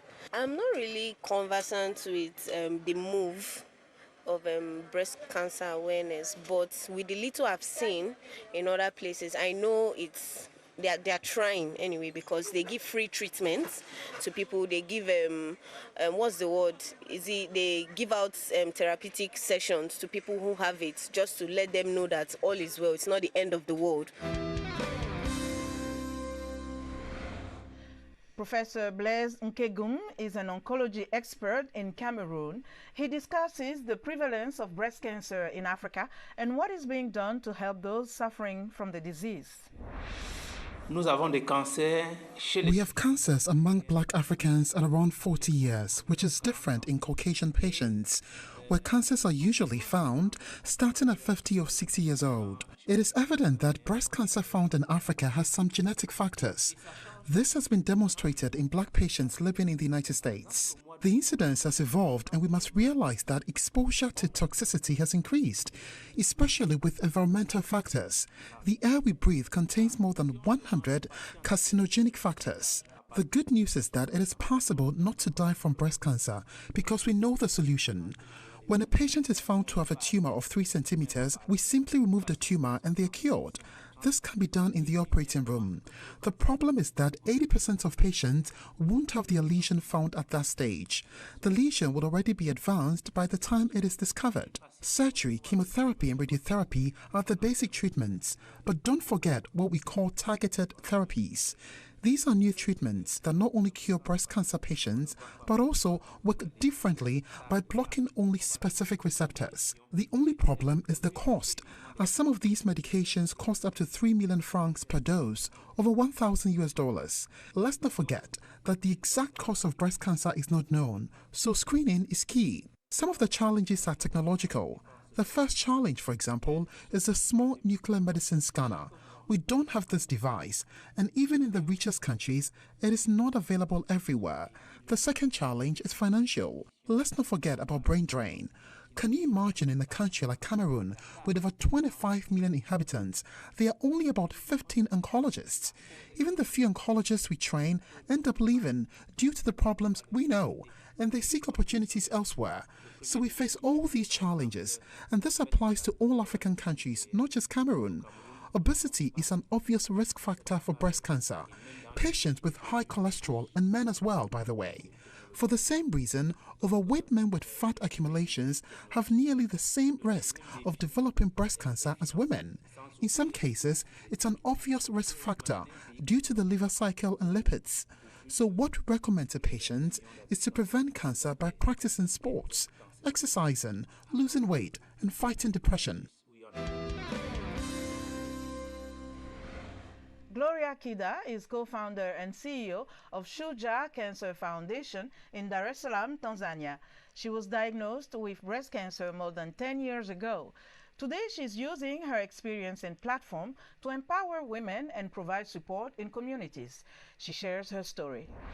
Visit to my gyno every month just to see the best control plan, birth control plan for myself. So during the visits, that's when the doctor noticed a lump on my left breast. So during that time, it got to December, so we decided to go for holidays. And I called my sister-in-law in the US and said, we're coming for holiday because my daughter was in the uni, and so let's go for a holiday. But I said, you know what? I'm going to take all my reports, all my documents from these doctors. I'm going to go along with them. So I did repeat the screening and the screening and the mammogram and ultrasound. And the doctor broke the news that, I'm so sorry, ma'am, that seems like there's a lump in your breast and we suspect it's a breast cancer, but we're going to do a biopsy. It wasn't easy. After we was given the news, we all broke down into tears. So that was a completely shock to us, because after being for sure for 1.5 years that I had nothing. With Shuja, we are supporting reproductive cancer survivors, those who are in active and those who are post-active treatment. And during the process, we realized there was a gap on the survivorship, because once you're done, you're left alone. And survivors are going through a lot of challenges, needs that are not addressed during the treatment or after the treatment. So we realized that there's a need to start the Shuja to support those who are done with the treatment, to take them through the new life, the new normal that they are facing now. And beside that, also to continue with addressing the issue of reproductive cancer by advocating bring awareness to the community, because still people are unknowledgeable, and still there's a lot of misconceptions, and still there's a lot of stigma, and still there's a lot of fear of being diagnosed cancer. So with this, we said, no, we have to break that. So with us, we're trying to tell people and give people hope of making sure that they'll reach their dream, they'll finish well, and all in all will be okay. Researchers at Sheffield Hallam University in England say a simple fingerprint test to check for breast cancer could eventually replace the mammogram. Fingerprints contain sweat. In the research, scientists look at the molecular makeup of a fingerprint using mass spectrometry, a system that measures the atomic weight of particles and molecules to identify them. The forensic research was aimed at helping to profile criminal suspects by providing intelligence about their lifestyle using just their fingerprints. The scientists realized they could identify cancer markers too. Here is more. I am hopeful from the data that we have that this could be at least, and that's what we're aiming at, a first pass screening point. So where the patients come and take this simple, painless, non-invasive test, and if they are clean, if they don't have the pathology, they are spared from undertaking mammograms or biopsies. They, of course, are very invasive tests, and they carry a lot of other drawbacks. Of course, in saying that, this is what we have at the moment, so I absolutely would encourage women to take those tests, because they're still saving lives. By having the patient swiping their fingertip on the metal support, we effectively transferring a very thin layer of sweat from their fingertips directly onto the metal support. And sweat contains a lot of different molecules, but what we're interested in is proteins. That's our show for today. For more health news, wellness tips, and medical breakthroughs, stay connected to Voice of America at voaafrica.com. You can follow me on X at Linochmudu.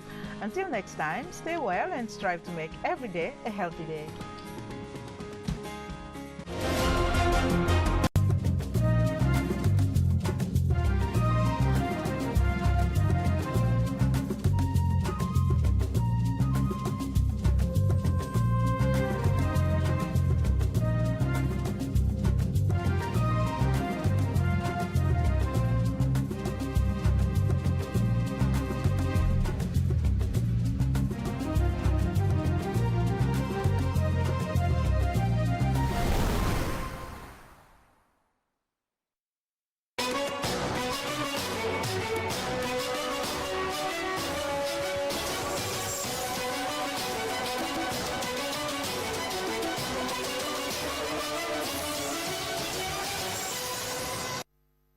Thank you so much for joining us on today's edition of your program, Global Matters. I am Shola Jaisimi. So many interesting things have happened in the last week, and of course, we'll bring them to you on this program. I want to tell you that today is the Nigerians in Diaspora Day, an event put together by the Nigerian authorities to celebrate Nigerians who are out there. There is reported that there are millions of Nigerians, millions of them, who are doing Nigeria proud. Some are not doing Nigeria so proud. But we celebrate those who are making Nigeria's name to stand out in whatever sphere of human endeavor. So we'll be bringing to you what's happening in Abuja, where this event is holding, Nigerians in Diaspora Day, put together by the Nigerians in Diaspora Commission. My colleague, Sadiat Dosumu, will be joining us to give us the feel of that event. How are Nigerians who are flown in, what are they saying about Nigeria? And how optimistic are the authorities that the diasporans who remit not less than $22 billion every year into the Nigerian economy, what they feel about this lovely, great country of ours. We'll get to my colleague in a bit, but let's look at some global things that have occurred, one of which will be our talking point as well today. United States President Donald Trump has imposed new tariffs on 60 trading partners in the latest escalation in the trade war reignited by the U.S. president when he returned to office last year. Those countries that are targeted include the UK, China, the European Union, which will face a tariff of 10 to 12% on all goods, accounting for almost all American imports. And those tariffs are also expected to fall on Nigeria because, according to the report that we have, it says that Nigeria and a couple of other countries will also be faced with 12% tariff. And this is because, according to the United States, that there are some issues around forced labor imports that it alleges Nigeria and these other countries are involved in. This was announced on Thursday by the Office of the United States Trade Representative. So it's a big one which we'll be looking at on the program. How does it affect Nigeria? I have somebody who will be joining me to give his perspectives. He's a governance expert. His name is Wale Dada. He's based in Washington, D.C. So let me see if we can join my colleague who is at the State House. That's Sadiat Dosumu, to share with us what is happening right there at that event, Nigeria's in Diaspora Day. But before she comes on, some topical stories as well. Iran says that it has carried out, we're not unaware of the resuscitation of fights between Iran and the United States. And Iran says it has carried out strikes on military facilities and bases across the Middle East in retaliation for the 13th consecutive night of American attacks on the country.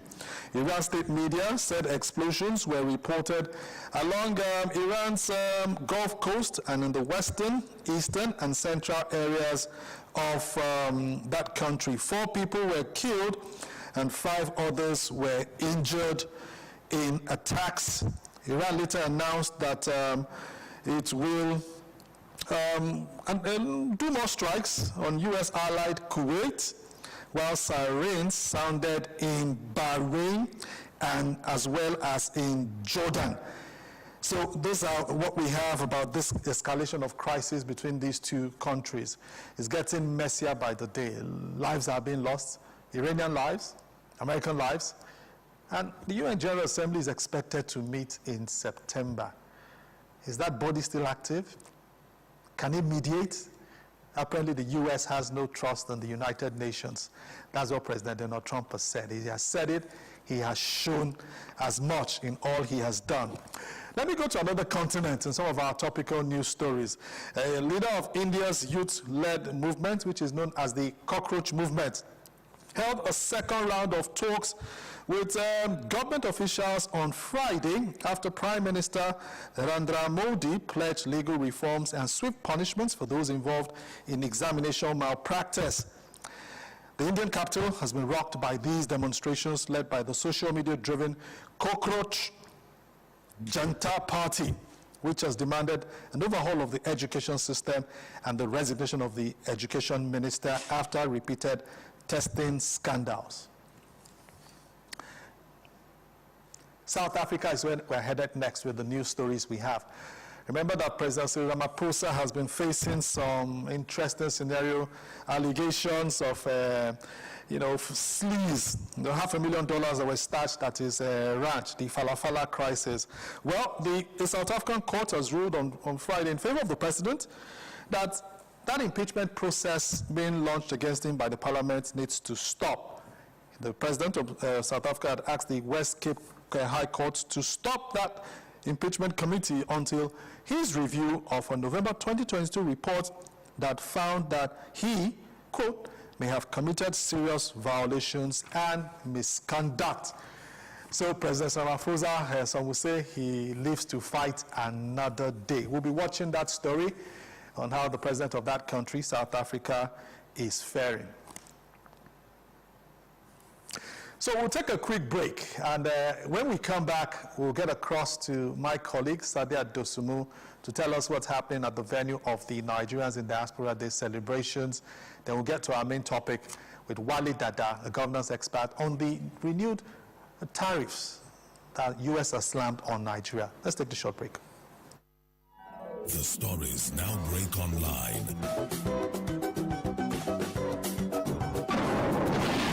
Don't miss anything from our real-time updates and exclusive content. Follow and participate in discussions on live TV studio programs to shape the narratives. Subscribe, engage, and share from AIT.live at AIT_online on X, AIT Online on Facebook, Official AIT Live on Instagram, TikTok, and Threads on YouTube. Stay connected with AIT. On air, online, on live.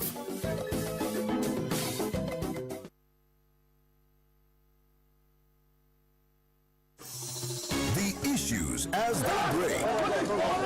The multitude, the political figure, the state and non-state actors. It's a serious threat to democracy, and our governments seem to be incapable of protecting the scheming. This is not a period we should say about. Every part of this country is equal. The intrigue. There can be no one person that is bigger than the party. Deft moves and the momentous declaration. We didn't get any protection. I'm not particularly against anybody. We track and capture them all. I don't believe in godfatherism in politics. Follow in-depth analysis and no-holds-barred interviews. Armed forces of the country is well capable. They need the political will. Are they just waking up from sleep? Is there complacency? Feel the pulse of happenings in the political arena on AIT Democracy Today. Widely acclaimed authority on politics. Monday to Friday, 7 p.m. Nigerian time.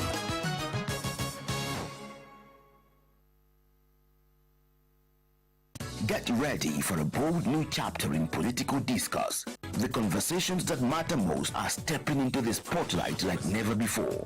Political Platform, the hard-hitting, no-holds-barred program you've trusted on Ray-Bar Radio is making a powerful move to television.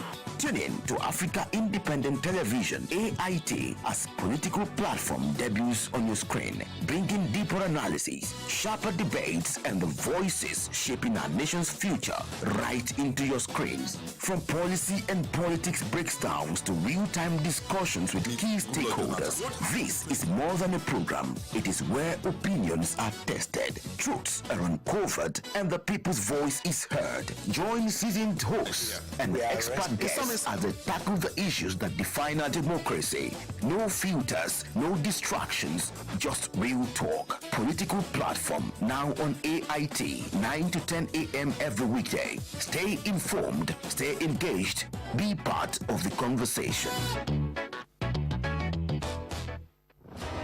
For nearly 3 decades, he trusted us with the story of our nation and beyond. Now, our political program gets a powerful upgrade. Welcome to the all-new Democracy Today Extra. We're shifting the gears of political broadcasting. No scripts, no spin, just the uncompromising truth. Is there true democracy in political parties in Nigeria? Adila, why are we so obsessed with whether governors will use police against their opponents or even the president? Why? Get ready. In-depth, no-holds-barred interviews. Reserve seats, when it eventually comes to stay, is not the destination. How do we safeguard the will of the people? If a governor wants to intimidate you with the current police that we have, they will intimidate you. They don't need state police to intimidate anybody. Fearless analysis, unfiltered facts. Legislature is a fulcrum upon which democracy evolves. We're bringing the ultimate searchlight on political actors, holding power accountable every single weekend. 10 p.m. Nigerian time on Saturdays and Sundays. Bold, analytical, uncompromising. Democracy Today Extra. Okay, thank you so much for staying there with us. So let me bring in Wale Dada. Wale Dada is a governance expert. He joins me from Washington, D.C. Thank you, sir, for being part of the program today. We apologize, for the little break in our transmission. We're trying to get something sorted before coming to you.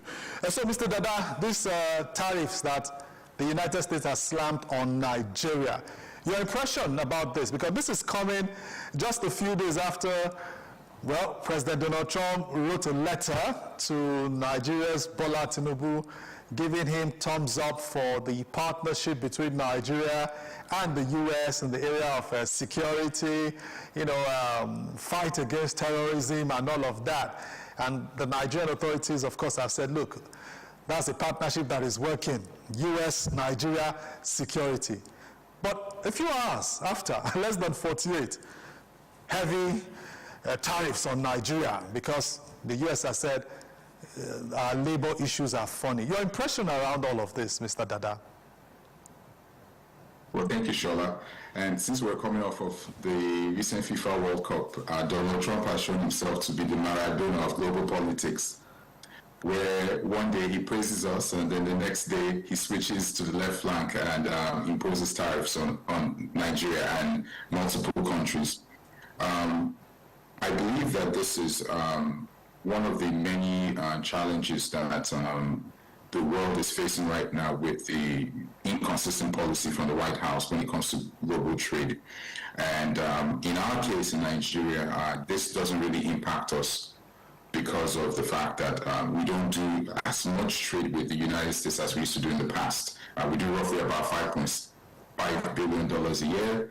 Our total exports are closer to $63 billion a year. Our major trading partners are now Spain, India, and China. And so this shouldn't have a strong negative effect on our exports. So, but the U.S. authorities, through that slam on Nigeria, said why they're doing this is because of labor-related issues. Can you throw more light on what you know about this? I was looking at a report yesterday that showed that in Nigeria there are roughly about 1.3 million Nigerians, particularly children, teenagers, that work in slave-like conditions. This typically happens in the north central part of Nigeria, in the mines sections, Nasarawa states, parts of southern Kaduna, and it happens all across Nigeria with the concept of house girl, house boys that we have, but it's not a predominantly Nigerian issue. I actually think that this trade tariff imposed by the White House is more targeted at China, that has been accused for many, many years of slave-like conditions in the production of all the goods it exports around the world. But how it's going to play out with other countries that import Chinese goods or use Chinese components in producing goods that eventually end up in the U.S. is yet to be seen. So, Mr. Dada, you have the impression that the U.S. may have just done this because they're displeased about issues of child labor. Is there anything more to it from what you think? Because that's what is out there, child labor. Or is it because Nigeria just is not really on the trade radar of the U.S., apart from the oil that they had been enjoying from Nigeria? Funny enough, Nigeria is one of the better countries when it comes to child labor or forced labor. There are many African countries that have worse conditions. The DRC is one, Eritrea is one, and we have a couple of other smaller West African countries. But when it comes to Nigeria, I think this is more of a policy mistake or policy blunder by the White House that would eventually go to the courts. like it did in February this year, when the first round of tariffs that were announced in 2025 April were struck down by the Supreme Court. And I see many companies that do business with countries like Nigeria and around the world going to the court system, and this will eventually be knocked down. Okay, Wale, the price of oil now, I'm looking at the bigger issues now. Brent crude now knocking $96 per barrel because of that war in Iran, between the US and Iran. Any positives for Nigeria along these lines? Because we know when the people are fighting one another, some people profit. As long as Dangote keeps producing and refining crude oil in Nigeria, and he keeps a decent amount for the Nigerian public, for the Nigerian market, I think we're all good. It's great that we're getting a windfall of foreign exchange dollars, foreign exchange. So that's a good plus for us. We also have the fertilizer companies in Nigeria that are doing relatively well. And so Nigeria is well insulated, or rather it's decently insulated this time from the price shock we're seeing in the Middle East. It's up to us to see what markets nearby within Central and West Africa where we can export more oil and we can export more fertilizer if we have production that outstrips our domestic demand. So, Wale, Nigeria and its place on the world stage. Let me get your take on this letter. How are Nigerians reacting to the letter the Nigerian presidency has said President Trump sent, commending this administration for its effort in the fight against terrorism? Although we know those experts, which the U.S. sent, military analysts and experts, have returned to the U.S., and it seems terrorism just had an uptick after those guys left.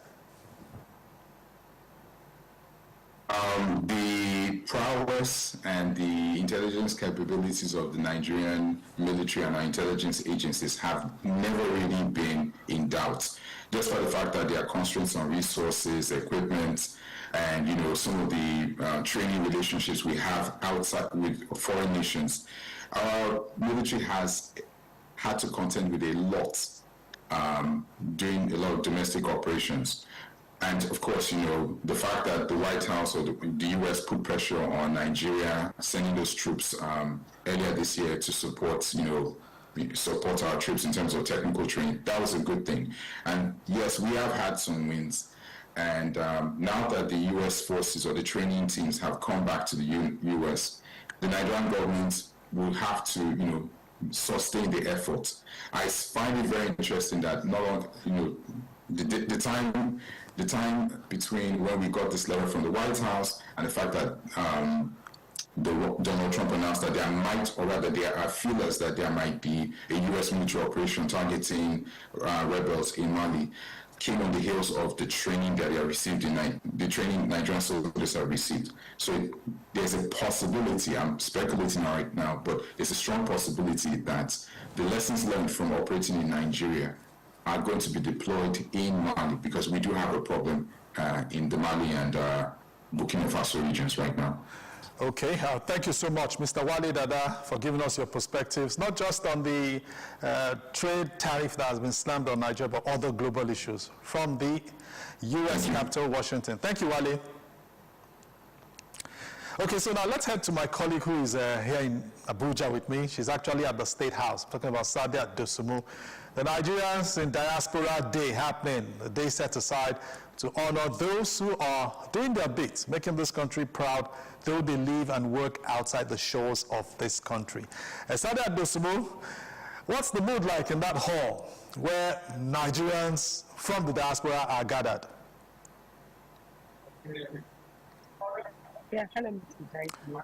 Actually, it's just and of course, the theme for this year is enhancing global diaspora medical resources to strengthen local health systems and national health development. And this is what we're discussing as a knowledge. Actually, we're actually to interview some of the diasporans that came from the United States. and luckily they're doctors. So I asked them, I said, we've had issues, and a lot of Nigerians, even a lot of Nigerian doctors, those of medical assistants. And so how do we convince, the medical expertise when they are the so many of them were like, it's been Jack Harry all for quite some time. So once they are they have to come back. So I said, how do we do this? How do this work?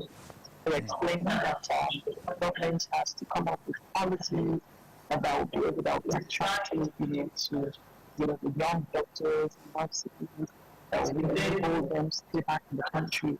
But people are living in the country because of poor. They're looking for green. If we make Nigeria comfortable for them, of course.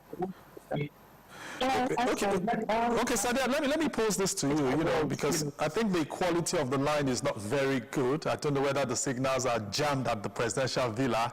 But the Nigerians who are in the country now, who have come in for this conference, they have optimism about the Nigerian nation. That's why they have bought their tickets, flown down to be part of this stay at this event organized by MidCom.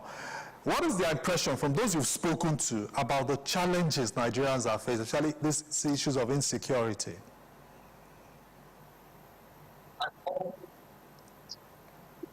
I don't get that.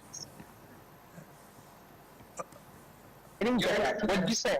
Yes, insecurity. Okay. It was one of the concerns for his team during it's one of the very strong components. Being like some of them said, coming to Nigeria, the first thing to worry about is insecurity. The government can do more. That's part of you have to save those who want to remain in Nigeria. The government to for other ways of ending the insecurity challenges in Nigeria. They've been going about. It seems they've been going about this the same way. So they can also try other means to speak to other countries who have been able to get this thing to right.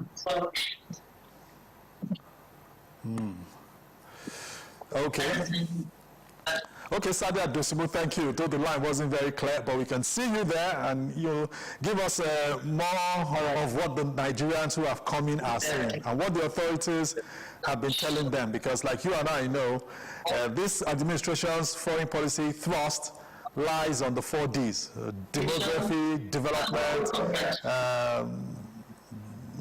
development and diaspora. Yes, that's the 4th leg, and that's why we're looking at it on the program. Thank you.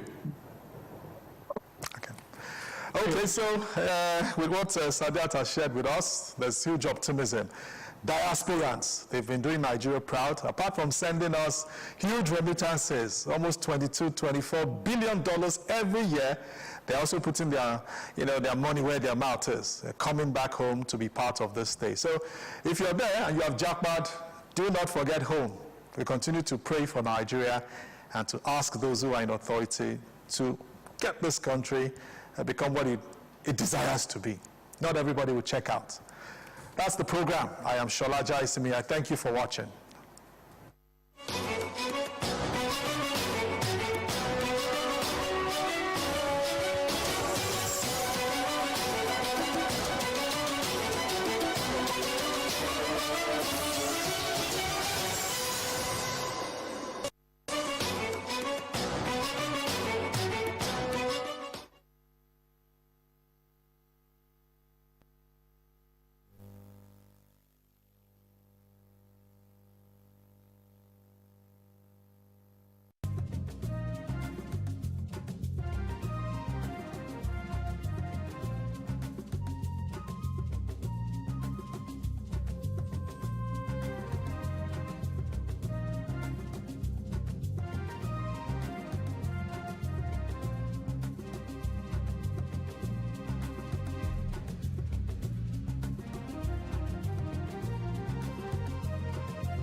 The stories now break online.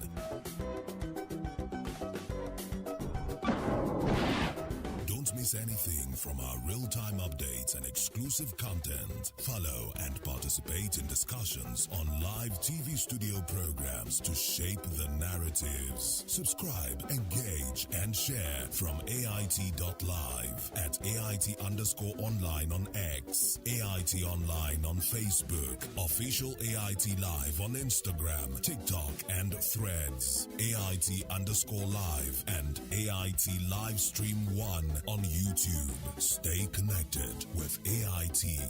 On air, online, on live.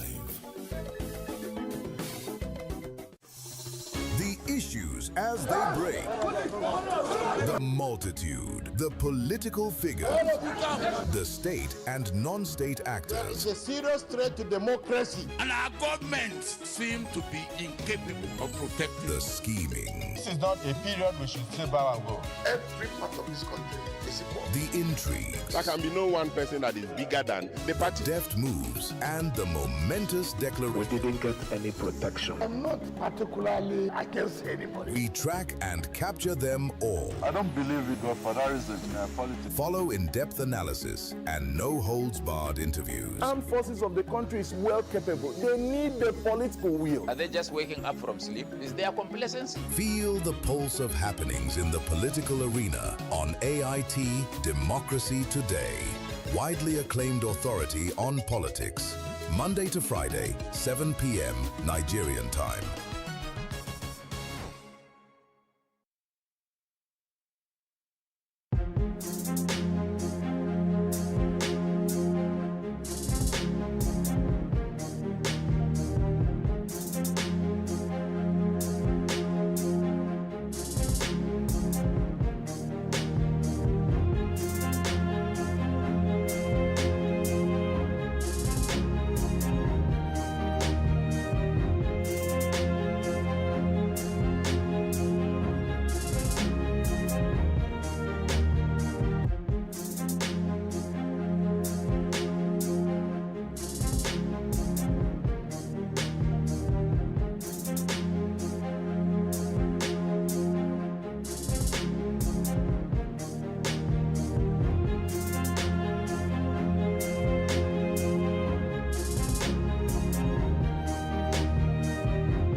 A very warm welcome to you. Thank you so much for joining us. This is Environment Today on Africa Independent Television. It's your show where we x-ray environmental and public health issues that confront you and I daily. And we also seek experts' views on how best they can be addressed. My name is Nkoli Omoldo, your environment diva. As usual, I'll be your guide throughout the program. But first, I'll be taking you around the world for environment and public health issues that made the rounds in the last 1 week.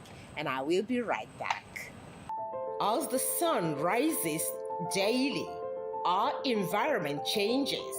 Shall we say human, technology, and the world on what is happening in our society, how we can improve our environment culture.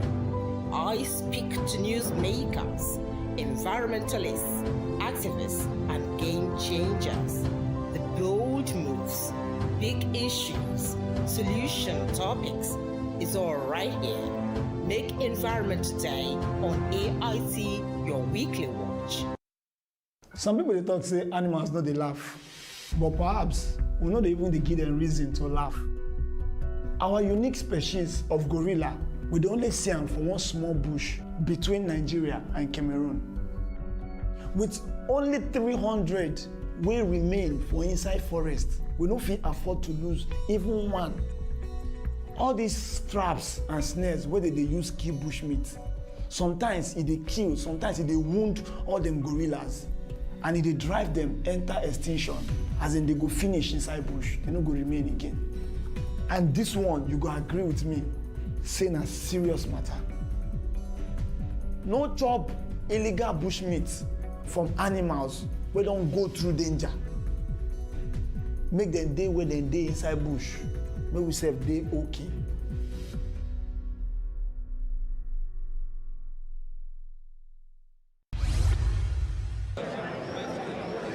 The extreme weather, whose effects have been made worse by buildings and infrastructures not designed to cope with high temperatures, is being driven by atmospheric patterns trapping hot air.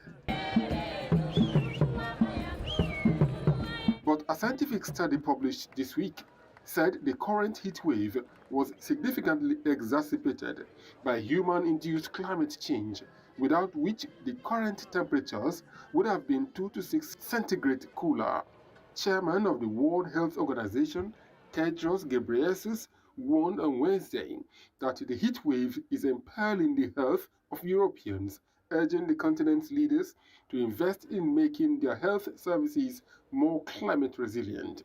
Around 44 million of the nearly 67 million people in France are currently under the highest red alert level for heat. Average daytime and nighttime temperatures reached 29.8 centigrade on Tuesday, the hottest since current records began in 1947, with 39 centigrade to 41 centigrade expected on Wednesday from northwestern Brittany to Paris. Conditions at schools, offices, and factories have become unbearable as temperatures rise, forcing early closures and employees to work from home.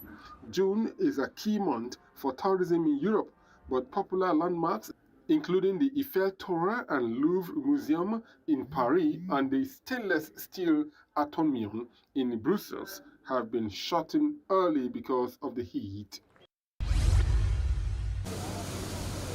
From deadly floods that wash away homes to creeping desertification that shrinks farmlands and growing mountains of waste choking cities, climate change has become a daily reality confronting millions of Nigerians.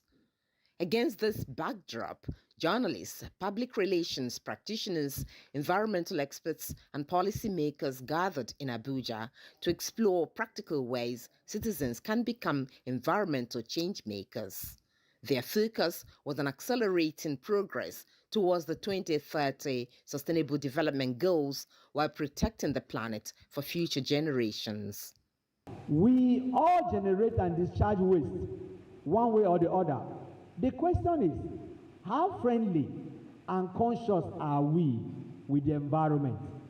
It is important that we conduct ourselves in ways that enhance environmental integrity and preservation, because we already live in an already harmed environment because it is endangered by the activities that we have, and climate change is already here with us in Nigeria.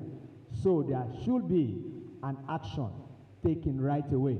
That is why we have convened this conference, for to generate simpler and more easily adaptable roadmaps on how to treat our environment better and help preserve it as a worthy legacy for our unborn children and generations to come. We at Journalists for Sustainable Development Initiative, we have gathered, all of us here, plus you out there, to profile workable solutions to help the hotelier, to help the street hawker, to help the artisan, the boat driver, and so forth, to deal with better environment. The 2030 agenda envisions a present and a future that is economically sustainable, socially inclusive, and environmentally resilient. And that vision was expressed through the framing of the 17 Sustainable Development Goals, 169 targets, and 230 key performance indicators.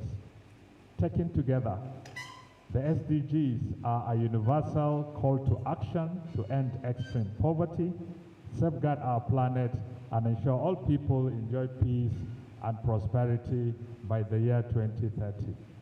So at the heart of the Sustainable Development Goals are the three dimensions: the economic, social, and environmental dimensions. Or what the Journalist for Sustainable Development Initiative is doing directly speaks to the environmental dimensions of the SDGs. And since 2016, Nigeria acted very quickly in operationalizing the global goals. Delivering the keynote address, the Director General, National Environmental Standards and Regulations Enforcement Agency, Professor Innocent Bariko, cautioned that as Nigeria embraces renewable energy, plans must also be put in place to safely manage discarded solar panels and batteries to avoid creating a new environmental challenge. Climate action education gives young people technical grounding in renewable energy, sustainable agriculture, waste management, ecosystem restoration, environmental monitoring, and green enterprise development. The global transition to a green economy is generating employment at scale. Nigeria's nationally determined contribution under the Paris Agreement commits the country to a 47% reduction in greenhouse gas emissions by 2030. Achieving that commitment will require a skilled workforce. Our youth must be positioned to fill these roles. At the conference themed Social Impact and Climate Action Initiatives, Mobilizing Positive Change for Environmental Sustainability, participants agreed that lasting climate action begins with everyday choices, from proper waste management and environmental education to community-driven initiatives that protect ecosystems and inspire others to act. For most of our history, humans lived in harmony with nature. But we have shared in the balance, exploiting our planet for product and wealth. Creating a climate catastrophe, driving species to extinction, and polluting our land, sea, and air. The sight is clear. Time is running out. We must go from harming our planet to healing it. We must protect what we have and bring back what we have lost to have a more sustainable future where everyone can survive, because there is only one Earth, and so we must protect it. There's a massive desertification that's just coming in. If you keep eating pangolin, you will not even see pangolin. And that means at the end of the day, we'll end up telling our children, we see open storybooks. Join Nkoli Modu every Wednesday, 5:30 p.m. on Environment Reports. Have you heard about sustainability? Do you know what it means? All right, stay with me on the show as we'll be taking you through all of the issues surrounding sustainability and the adoption of the SDG goals. And you will be hearing from someone who has been advocating for sustainability in all sectors of Nigeria's economy. And I'm talking about Aitlive. Hear him. All right, you're welcome to the show. Our guest today is Aitlive, who is the producer of Smart Nigeria, someone who is advocating for sustainability in all sectors of Nigeria's economy. Thank you so much and welcome to the program. Thank you for having me. As usual, very excited to always sit with you. Okay, Nigeria has actually made a lot of effort and commitments in achieving sustainability in the world, at least implementing the SDG goals. But it will seem like, implementation has been uneven.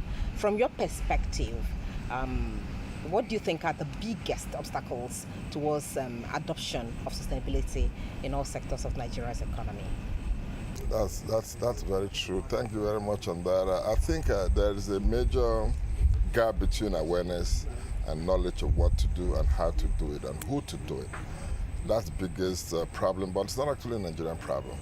So that's basically one of the fundamental reasons we strongly believe that coming up with a nationwide advocacy that we're collaborating with Dark Communication to be able to explain the benefits, because people don't understand why they have to do this sustainability. An average housewife don't have a clue what's my role. The school teacher don't understand what the keke rider, they don't understand what is his role, what is his benefit. The lady in the market probably don't have a clue. But since the whole idea about sustainability is tied around 17 goals, whatever is done must touch a couple of those goals to make any justification to ensure that we move closer to the desire or the purpose of the whole sustainability goals. Okay, so your program, Smart Nigeria, actually advocates for Nigerians living smart and, of course, having sustainable practice in everything that they do. How do you think your program and indeed the media can help in shaping sustainability and ensuring that it's adopted or entrenched in all sectors of Nigeria's economy? The core element that brought about the whole narrative around sustainability was called climate change, which was the problem caused by climate situation due to human actions and activities. But that's just goal number 13. But why was it so prominent? It was so prominent because if the problem of power could be resolved, which gives us energy security, it gives us affordable power, it drives us toward looking at alternative energy solutions, which is what is happening today, then with the economy itself will naturally evolve through all other goals. By having enough power and affordable power, you can go into mass production. By the time you go into production that is profitable because the energy source is cheaper, you are able to develop more job opportunities. More job opportunities brings about low poverty. Companies that are now producing full capacity are able to actually offer their workers some good health benefit. So that automatically addresses different goals of the sustainability. But with hindsight, UN itself saw that pushing the whole discussion around sustainability, around environment alone wasn't enough. So they now rephrased another lexicon called sustainability, which is all-encompassing element of 17 goals. The first 8 being the people-oriented goals, and the second 8 being the planet-oriented goals. Okay, many people see sustainability issue as just an environmental issue, but we do know that it's beyond that. It's a healthcare issue, it's an agriculture issue, it's a finance issue, an education issue. In fact, almost all sectors of the economy. So how do you think, really, Nigerians will begin to adopt sustainability in all these sectors, not just seeing it as an environmental issue? First of all, like I read, just my last comment said, benefit. What is in it for me as a keke rider? What is in it for me as a student? What is in it for me as a local government chairman? What is it for me as a constituent of a local government? So if you are able to define the whole the need to be involved based on benefit, which is what drives everybody, I think people will have a change of heart, want to be part of it. But as long as the narrative is on moral grounds, don't forget, Nigeria itself is not a high contaminant nation with 0.5% emission per capita. That's pretty low. But we are in it because if we can solve a power problem, which we all agree, there's a serious power deficiency problem. If we can solve that problem, naturally all other elements of sustainable development goals will gradually be taken care of. Then when it comes to governance, government has a major role to play. And the problem is that we've kept this sustainability implementation at the federal level. But UN itself has further redefined the fact that people make up local government makes up states, state makes up countries. So as long as we are hooking this on the national, on the sovereign level, it's not going to work. So they had deliberately created what they call the Global Covenant of Mayors, which is to the 13,100 cities all over the world, to drill down the whole implementation format and point of impact to local government levels. So the global body pushes the local government operational standpoint, but it's not happening here. So we need to really make the systems across multiple levels understand the fact that if they operate at that level where people actually reside, chances are that more involvement are going to be there, more impact is going to be visible at the ground level, and you can actually do this in multiple languages that are local to help you really understand why we're doing what we're doing. But driving it based on economic benefit, driving on technical benefit, work development benefit, opportunity benefit, that's what I think will change the game. So break it down for our viewers. When we even say sustainability, what are we talking about? Because you talked about people understanding how this benefits them. So for those who are watching you, who are hearing this for the first time, or who have felt sustainability over time, or do not understand what exactly it means, what does it mean for an ordinary citizen? Sustainability, I think, is more of a mindset. But in terms of bringing that to a very simple element for basic understanding, I like to look at it from the 17 goals. The act of implementing those goals is considered as a sustainable mindset, sustainable lifestyle. That's what sustainability is about. Who doesn't know about poverty? Poverty is everywhere. Who doesn't know hunger? A lot of people are going to bed hungry. Who don't like poor sanitation, water and poor sanitation? We are dealing with a situation where most people don't even have one good bath a day, talk less of a good place to use as a toilet. When we're looking about energy insufficiency, we all know that we have an energy problem. So we're talking about gender equality, these are all goals of the UN SDGs. So that's integrated, saying it in one word says we're driving sustainability because you're addressing hunger, you're addressing poverty, you're creating job opportunities, you're addressing inequality, and you're addressing poor energy situation. That's basically what they call the people-oriented goals. Sustainability has to be a mindset. By virtually sitting in a place and seeing situation could actually factor in how could we do this differently? How do we drive a better environment? How do we drive a cheaper way of operating? That's what it does for you. How do we ensure that if you invest bulk money today, it's going to cut down your energy bill for the long time to come? How do we establish a new workforce that will run that decarbonized economy? So the opportunity is so huge, and my folks always say Nigeria has an unfair advantage. But it's just sad that people at strategic point don't seem to get the narrative that it has to be an integrated, operated system to deliver those values. So that's why we created Live Smart Nigeria, so we can actually break this down at all levels, different languages, to make sure that people have a better understanding and decide to get up and do what they have to do. Let's speak to that issue, Live Smart Nigeria. How do you intend to achieve that? Live Smart Nigeria is actually designed not just like a regular project. I don't call it a TV show because it's an embodiment of multiple activities and actions that brings the best in people. They drive the curiosity from people to say, what is it about? How can I be part of this? Because the UN itself had defined advocacy for sustainable development goals to include music, fashion, food, faith, and all whatnot, cultures, and all those things.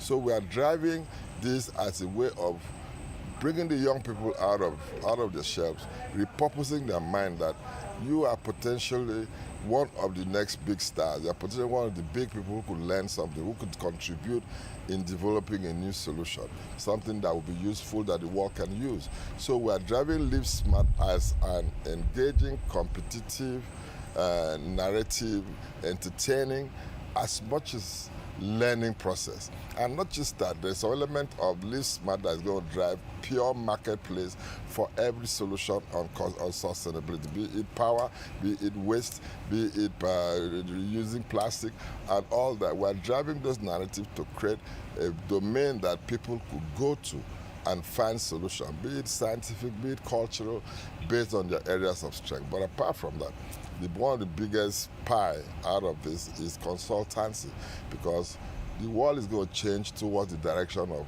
addressing ESG.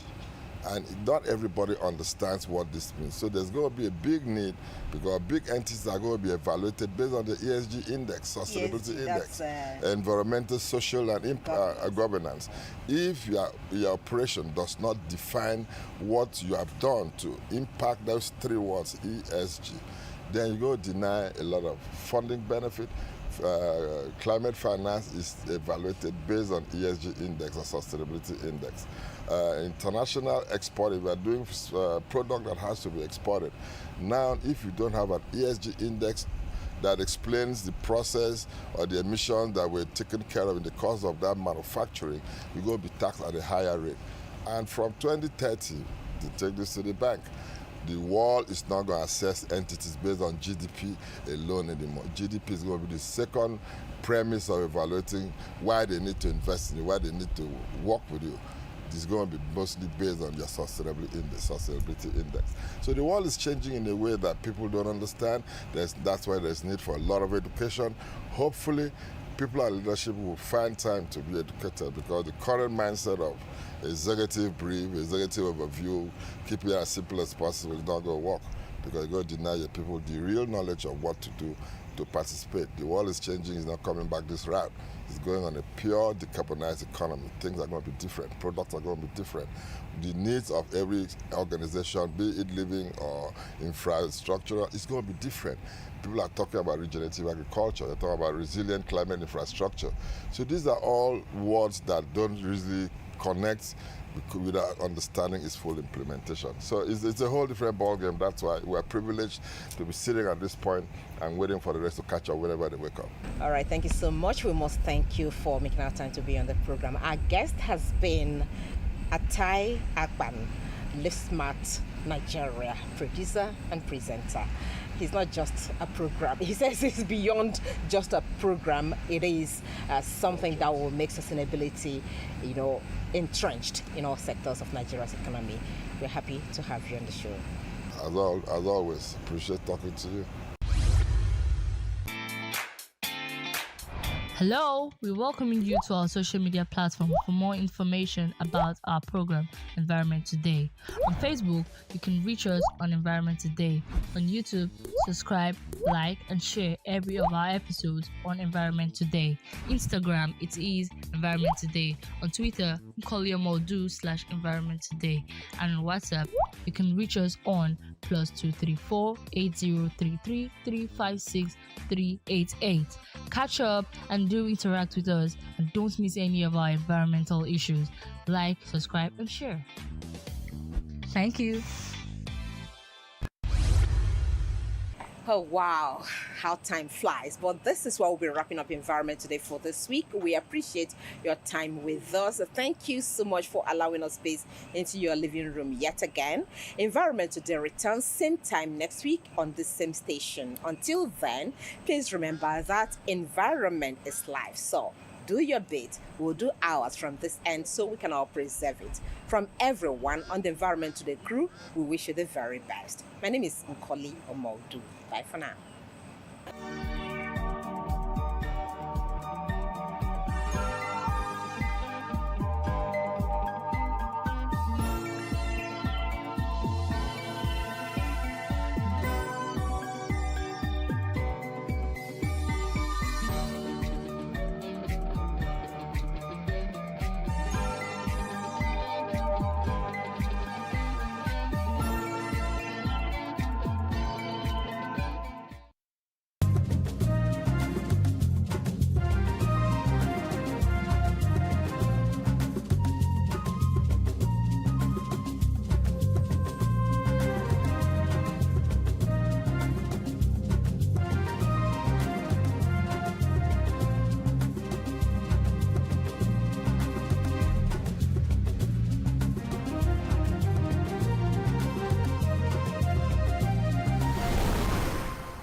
The stories now break online. Don't miss anything from our real-time updates and exclusive content. Follow and participate in discussions on live TV studio programs to shape the narratives. Subscribe, engage, and share from AIT.live at AIT_online on X, AIT Online on Facebook, Official AIT Live on Instagram, TikTok, and Threads, AIT_live, and AIT Livestream 1 on YouTube. Stay connected with AIT. On air, online, on live. The issues as they break.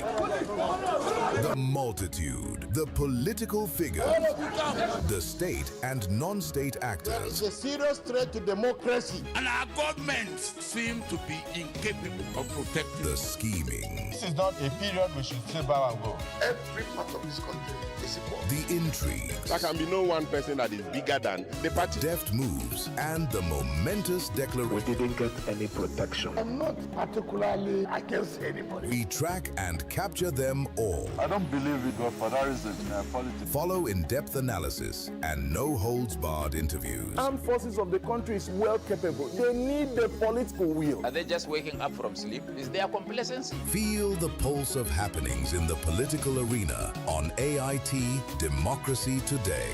Widely acclaimed authority on politics.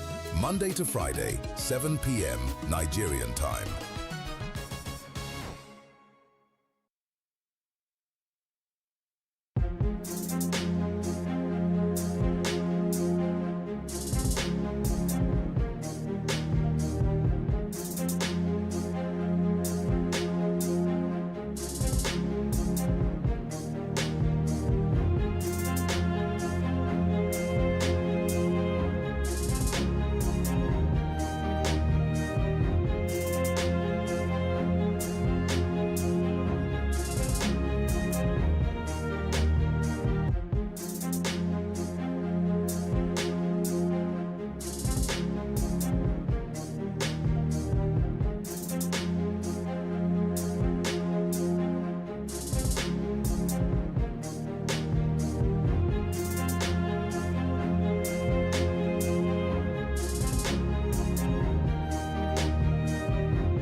Hello and welcome to Gender Agenda. I am Adora Sidney Jack, and it's a pleasure to have you with us. Today, we'll begin with a story that has gripped the conscience of many Nigerians. There are growing calls for a thorough, transparent, and independent investigation into the death of Mary Habila, a nurse with the David Umahi Federal University of Medical Sciences, Uburu, who was on secondment to the Federal Ministry of Works. She died on June 27, 2026, in a guest house within the residence of the Minister of Works in Uburu, Ebonyi State. Now, the Minister, David Umahi, has clarified that Mary Habila was a nurse, not a physiotherapist, as earlier reported by some media outlets. Now, according to his account, she had spoken with her boyfriend the night before her death and complained of a nosebleed. The following morning, after repeated calls went unanswered, concerned colleagues forced open her door and found her lifeless, with water still running in the bathroom. an indication she may have been preparing to have a bath. The minister has called for a full autopsy and comprehensive investigation, condemned what he describes as false narratives circulating online, and directed that legal action be taken against anyone found responsible for spreading misinformation. Well, as Nigerians continue to demand that every relevant person and circumstance be thoroughly investigated, one thing is clear: every life deserves dignity, every death deserves the truth, and justice must never be selective. And even though her family has called for the release of her body to be buried, well, people say justice must be served. Agenda, we will continue to follow this story closely and bring you credible updates as they unfold.